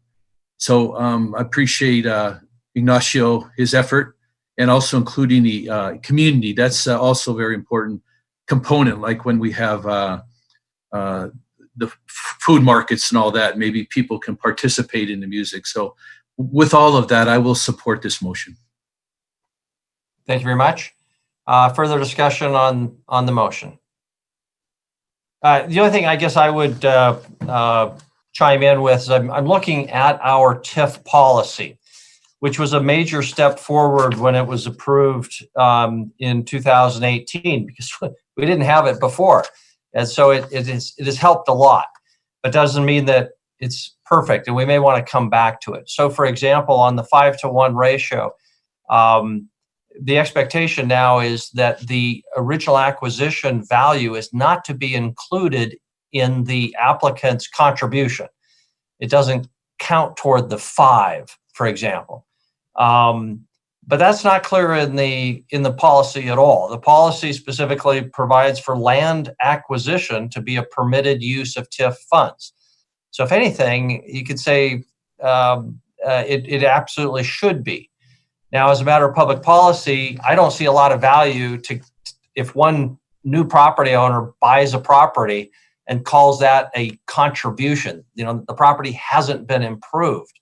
So I think it's something we may want to come back to the TIF policy and clarify how you calculate this 5-to-1. However, in this case, there is a very real difference in the change of ownership. The property has been just sitting there vacant, and now we have a different landlord. So this is a situation where a change of ownership is a very substantive change, and they should, in my view, get some credit for the fact that they are just a different landlord and planning something different. So it gets complicated, but I don't get too hung up on the 5-to-1 under these circumstances. Given the importance of this property, it's absolutely at the core of our city, and that statistic about the number of police calls to that particular corner is truly frightening, and hopefully this will be a major step forward if this is approved. And they continue with the project, of course. Any other discussion on the motion? If not, we'll proceed to a vote. The motion is for approval consistent with the staff recommendation. If in favor of the motion, please raise your hand. Voting in favor, council members Boyette, Cole, Chiriki, Ronning, Yakowicz, Purrington, Joy, Shaw, and Brown. If opposed to the motion, please raise your hand. Voting in opposition, council members Ewalt and Neese. Motion passes. Thank you very much for the discussion and the debate. That concludes the item, and good luck. Best of fortune to the Billings Symphony, and we'll look forward to visiting a redeveloped building. Great, thank you very much. Tony, next item up is our final item, number 8. Would you please read item number 8? Item number 8, tax increment finance assistance from Downtown Urban Renewal District to Bethany Joy Pilates Studio, sign installation at 2202 First Avenue North, $1,570. Downtown Billings Partnership Board recommends approval. Action, approval or disapproval of DBP board recommendation. Back to Wyeth, you've commented, so I'm assuming we just turn it over to Mehmet and Chris Kukulski. Everybody agrees. Back to Mehmet. Mehmet, it's all yours. I think you made your presentation a little bit shorter because we got a lot of that great background in the first go round, but it's all yours. Yes, thank you so much. And yes, I will be much briefer in this one, considering its size and the nature of it, and also having covered a lot of the details. So this is the sign incentive grant, which is again one of the new applications that we have. And this is for Bethany Joy Pilates, which is, there's a picture of the property right here where Toad and Willow used to be on First Avenue North. They're occupying just this corner right here of that space. So not the entire space, just this corner. And they're looking at installing signage on this corner to clarify where they're at. So here are a few things to understand about this sign program. This is the first of its kind, of course, under this iteration. It is similar to the SEPTED in the concept of a one-to-one match, not to exceed $3,000 per applicant. This has not been pre-approved by council like the SEPTED program that we brought before you back in November, because each grant must receive council consideration for approval and disapproval. The difference with the SEPTED is we got it reviewed and approved by you last November to have an allocated amount annually with those expectations of one-to-one grants up to $3,000 to be awarded to recipients of that if they were to participate in the evaluation process. This is slightly different. The goal of this is to promote business recruitment and retention, similar to previous programs that you might be familiar with, such as Battle of the Plans. Some of the previous recipients of that are the Sassy Biscuit, this House of Books, Something Chic, Well Paired. But the focus of this is going to be the signage. And as you can see here, signage and wayfinding is strongly encouraged by crime prevention through environmental design practices, and it also enhances the pedestrian's experience in locating the establishment, knowing where the entrance is, knowing what it is, and attracting visitation to it. I'll probably skip this because it's very similar to the previous applications in terms of where it qualifies for things. Just the exception or the difference is the item itself is a sign fabrication and installation, which falls under facade improvements. Here is what we're going to be looking at in terms of the design. When you look at the building, facing it, or driving by or standing across the street, you're going to see the word Pilates here, so you know what this establishment is about. It's an exercise studio, and if you're walking under it, you're going to see the logo, which for the person who's not familiar with Pilates is going to maybe drive some curiosity and hopefully drive them to check it out, and therefore getting exposure and getting more visitations. But for someone who practices Pilates is immediately going to know this is the bridge position, so they'll know what this establishment is about.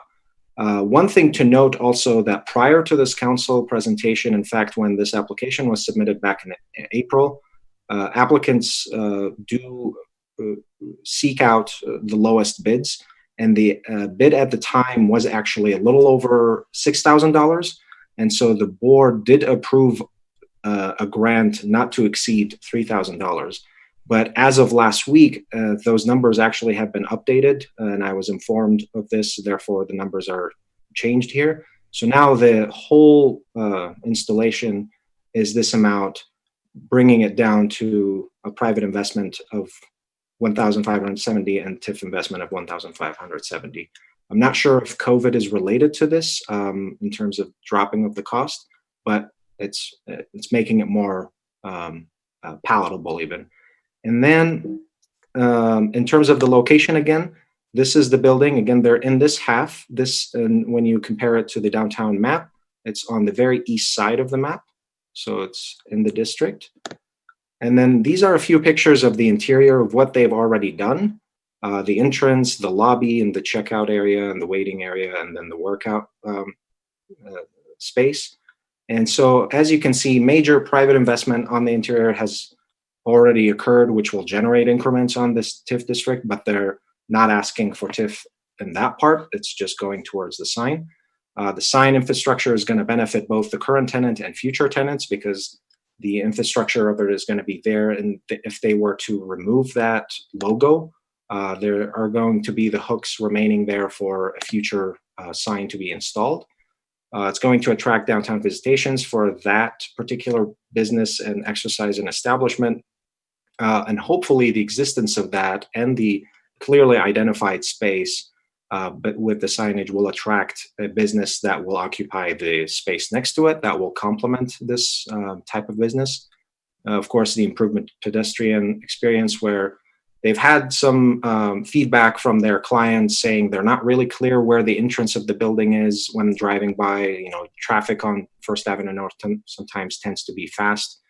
They're located, clearly in that building according to Google, but when walking by, that's just going to add another aspect of clarity and certainty of this is the right building you've approached and reached your destination. And then, of course, encouraging the connectivity and vibrancy within downtown to extend to the east side of the district instead of, the natural tendency to cluster around the Sky Point area, to extend that feel of downtown and identity and strong presence and identifying what the establishment is in that building. And so with that, I will take it to questions, comments, concerns. And I do have representatives from the business if there are particular questions for them. Great. Thank you very much. Do we have a motion or questions? Councilmember Neese, I see your hand up. Councilmember Neese and Councilmember Purinton. Thank you, Mayor. I have a question about this item because at least maybe Wyatt can explain this, or Chris can, maybe you can, because you put the agenda together. This appears to be, we're approving two things, and maybe I'm wrong on that, but the staff memo I got, or the emails I got indicated this is a new program that they've started with this signage program where they have a one-to-one match. Now it's being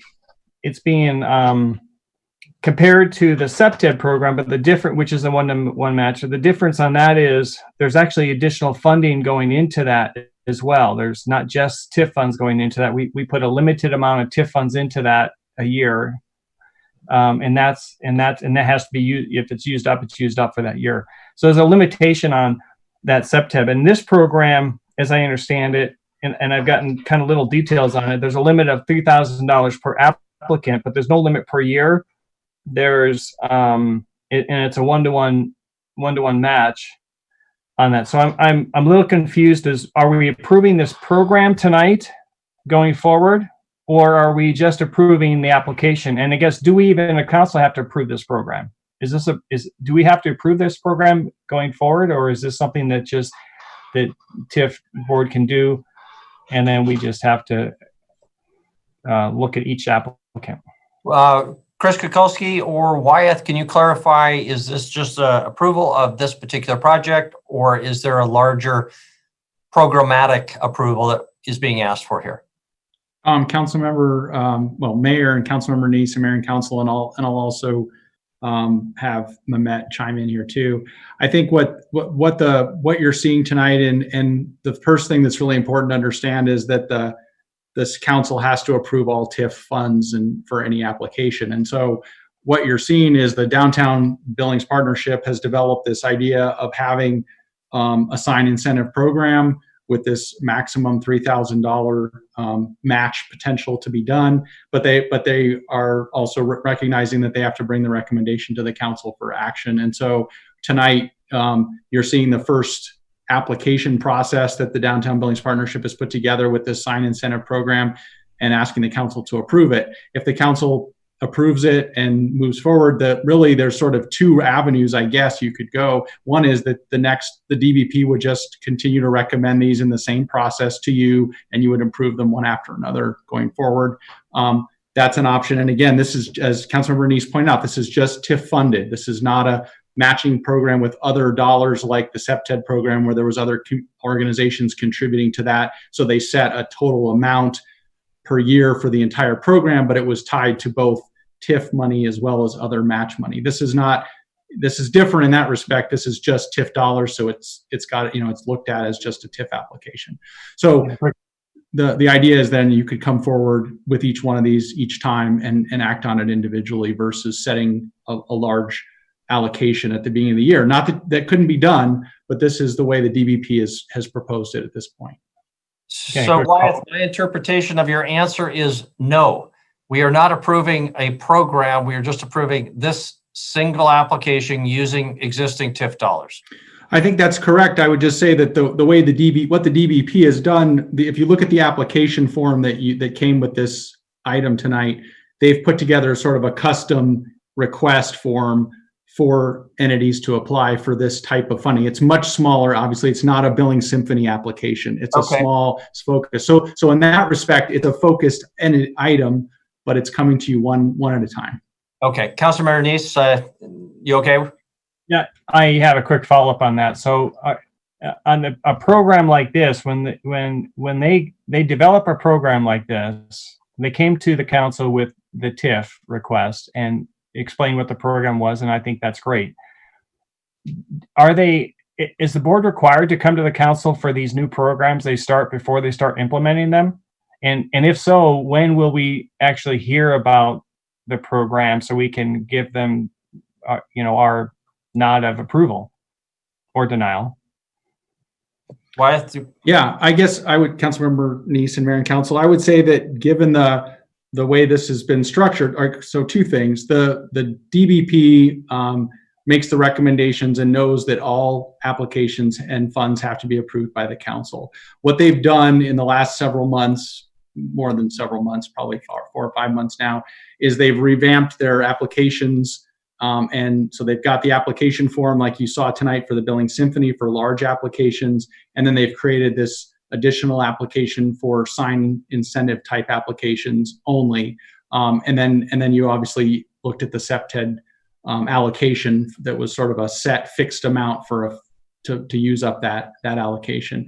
So what they've done though on these two is created more specific detailed application forms for any type of large request, and then for this sign incentive one. So I guess what I would say is they're bringing that, they're recommending this. If it makes more sense and it could be done this way, that the DBP comes back and says, okay, we've provided this one tonight, this action on this first one, the council understands what the program that DBP is trying to achieve and they support this, then we can come back with clarity, I guess, on just more about what it is, whether you decide or there's a decision to allocate a lump sum per year, or whether it continues to be done on this basis.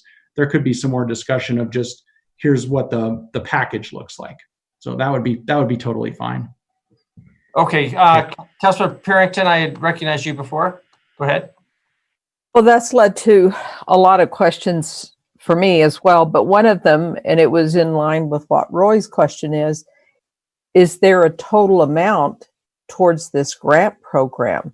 Because TIF funds are limited, and I think Wyeth just said people keep coming back for this, and if someone wants a new sign, then they know that they're going to get a new sign for half the price of what normally it would cost. So I kind of have an issue with that.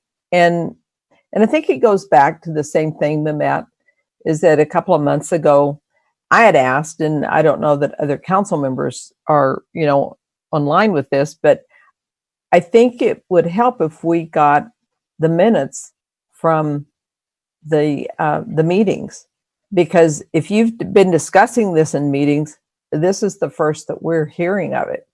And I think I think it's almost unfair for the Bills to have this placed before us without really getting the gist of what this program is, And is it part of that wayfinding program that, was presented us through Wyeth's department? Is it part of that?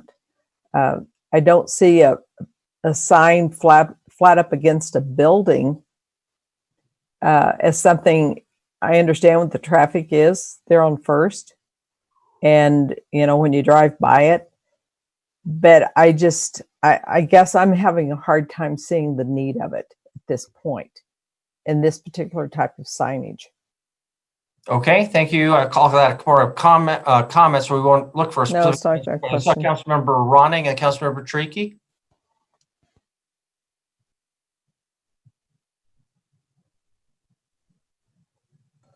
Thank you. Couldn't get the unmute thing to come up. This isn't actually the first time you've heard about it. Mehmet does a really good job of sending out a report from the DBP, and I'm looking at an email he sent to council on April 8th, in which he describes the signage process, and that is coming, that is something that the DBP board has been talking about, and he goes into details on other things as well. And so and I know he's sent forward different applications for us to review as well. So, I really credit Mehmet for being really communicative. This is the most communication we've really received from, at least in my opinion, that we've received from the downtown group in regard to the things that are happening. And I think this has come as a result of City Council asking for more communication. And, I really credit, I think Mehmet's doing a really great job. So if you go in your emails, I think you'll find that this has been sent. Thank you very much, Councilmember Treaky. Yes, given that this is an acceptable practice underneath the state TIF policy, and also given the fact that we've been asking the different TIF organizations to give us more information and to programatize all these very different approaches, this totally seems to be in line with everything that we've been asking and with the existing things. So therefore, I move to approve the TIF assistance from the Downtown Urban Renewable District to Bethany Joy Pilates Studio for a new sign installment of 2202 First Avenue North in the amount of $1,570 as recommended by the Downtown Business Partnership Board. Thank you very much. Is there a second? I saw lots, but I saw Councilmember Shaw first. So Councilmember Shaw. And discussion now on the motion before you for approval consistent with the staff report. Discussion. Councilmember Joy. Thank you. I think this is a really creative thing to do. I mean, we're looking at a downtown where we're trying to increase connectivity and pedestrian traffic, and this seems like a creative way for the downtown partnership to move forward. I guess my leadership style is not to necessarily want to know everything beforehand, but to see where creativity can take you. I think it's a great program, and I hope that it continues to show some great profit, or not profits, but some great benefits to the downtown in terms of pedestrian traffic and people being able to find the business that they'd like to go to. Thank you. Thank you very much. Any other discussion on the motion? Councilmember Brown. I think this is a great idea. I do kind of agree with some of the comments that, this could have been more of a formal nod from the council that, yeah, we agree this is a great program. Beyond the emails, beyond the information that Mehmet has been sending. On the other hand, we've asked these guys to manage this money. We've asked them, to come up with these programs that make sense, that drive economic growth, that do all these kinds of things. And that's exactly what they're doing. I have zero interest in micromanaging these things. And I'm hoping that we get out of the micromanagement business eventually. And so I'm all for it, but I don't disagree that a more formal, hey, we're going to do this. What do you guys think? Might have been in line, but man, I think it's a great idea. And I'm hoping, or I'm taking for granted, I guess, that these guys know what their TIF funds are, and they're not going to squander it all on signage. So good luck. I support it. Thank you very much. I'm going to recognize Councilmember Neese in just a second, but I wanted to follow up with a personal comment on Councilmember Brown's. At some point, I don't know that it's worth our time to spend half an hour discussing a $3,000 sign allocation every time. So I'm wondering if it might not behoove the Downtown Billings Partnership to have a annual signage budget that they come to us to say, hey, we anticipate doing 10 signs this year, and just ask for approval up to $30,000 with the not to exceed $3,000 each, with them to make that decision with maybe staff approval. That's just an idea. It's not before us now, but I just want to throw that out. Councilmember Neese. Yeah, Mayor, thank you. And I was going to echo on Sean as well, because I don't want to be spending nights till 10 o'clock at night talking about $1,500. I really hope that they come back to us and with a budget, we just be done with it. And then they do what it seems like it could be a great program, but we don't need to get this micromanaged involved, that kind of stuff. I think if they were to come to us with a program for $30,000 or something like that, we would never even been talking about this now. They would have told us on the sign program and how it's going to benefit the downtown, and we'd be done with it. So I'm tempted to make an amendment, but I won't. But to make this only one-time thing until they come back to us. But I'm hoping the downtown business partner, the DPP, hears us and comes back to us shortly with the program, so we don't have to look at more sign stuff. Thank you. Not that we have anything against signs. Signs are very important. Right. But yes, we all understand that. Further discussion on the motion? If not, we'll proceed to a vote. Vote is for approval consistent with the staff recommendation. All in favor, please raise your hand. Voting in favor is everybody. Council approves it unanimously. Thank you very much. And it's a lovely sign, and we wish you the very best, Beals, and go Pilates. So thank you very much. That then concludes item number 8. Brings us to public comment on non-agenda items. That phone number again, 237-6196. If you're listening and would like to comment on something that is not on the agenda tonight, please call that number 237-6196. Be sure to silence your television or your computer, because the actual meeting is ahead of what you are hearing. And just listen to the phone, and Tony will take your call if you call 237-6196. We'll give you a few seconds because of that delay. You'll have 3 minutes. We'll need your name and address. Tony, do we have any callers to 237-6196? I have not received any calls. Thank you very much. Then we will close the public comment period on non-agenda items. Anything in the category of council initiatives before we adjourn? Councilmember Tricky.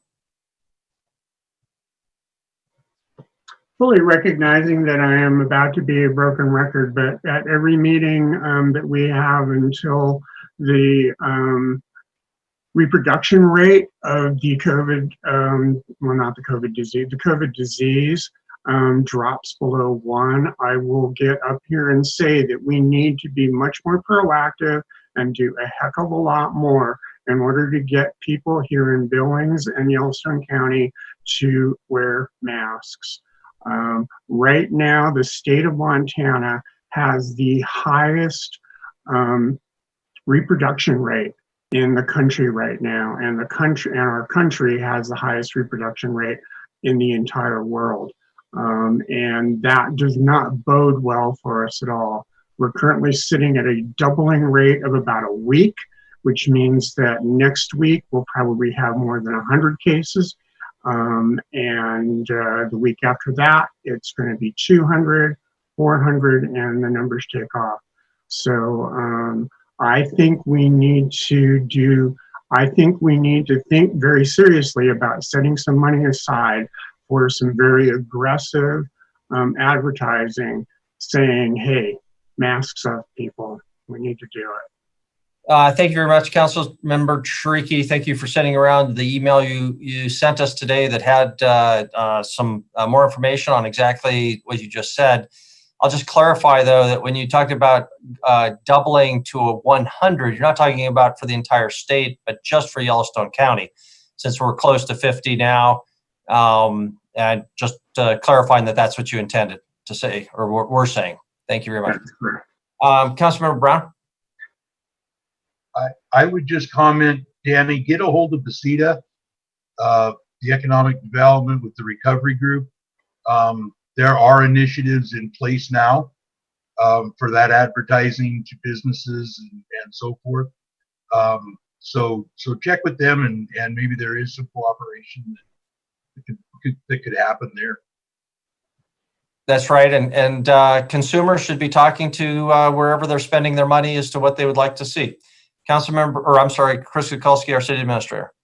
And just so you're aware, we the city, in partnership with Big Sky Economic Development and the Chamber and our strategy partners downtown, we did donate 10,000 masks to that effort. Those are of the over 150,000 masks that we've received through our airport. And ultimately, the governor's office has assured us they would reimburse us for those masks. So ultimately, in order to get this off the ground more quickly, it was going to take 3 weeks to get. I think their goal was to get 30,000 masks out this week to businesses. We were able to put 10,000 on the table last Friday, and we did that as a city to help that move along more swiftly for the private sector to incentivize utilize them as their businesses. Thank you very much. Thank you for that, Councilmember Neese. Yeah, thank you, Mayor. And Danny, I guess and Sean, you may know more because you're involved in the BACETA on this, but if there is something the council can do as far as signing on to something to really show support that the city council is behind something like this, then I think if you can bring that to us, or Chris, you can bring it to us so that we can sign on and let people know that the city council is behind it and is doing something. We do get a lot of emails saying, hey, we're not doing anything, do something. But there is a lot being done, and maybe we just need to put our name on it so that people realize that we don't have to do everything. We have some good organizations doing things now, and we just maybe have to sign on with them. Thank you for Councilmember Neese. It is important that people know that we are listening and we're trying to do things, but we need to follow the science, not the politicians. And our county health officer represents that science, and we want to support the county health officer in their decision and continue to look at this issue, especially when it comes to mandatory mask orders. One size may not fit all, but there may be parts of our community that where that's entirely appropriate. We just, in my opinion, need to defer to the scientists. Councilmember Ronnie. Thank you. On that note, and since John Felton's name was brought up, and I realize this is discussion, this is not an initiative, but I guess we're okay with it. John Felton did respond to my email, but he responded to me personally. If anyone wants his answer, I'm happy to forward it on to everyone. Thank you very much. I'm going to this is a category for council initiatives. We've run a little bit of afield from that. So although it is very, very important. So I'm going to adjourn us if no one has a formal initiative. And thank everybody for your patience and good discussion tonight. Take the rest of the night off. And if anybody gives you any lip, tell them the mayor said that was okay. Okay? Good night. We're adjourned.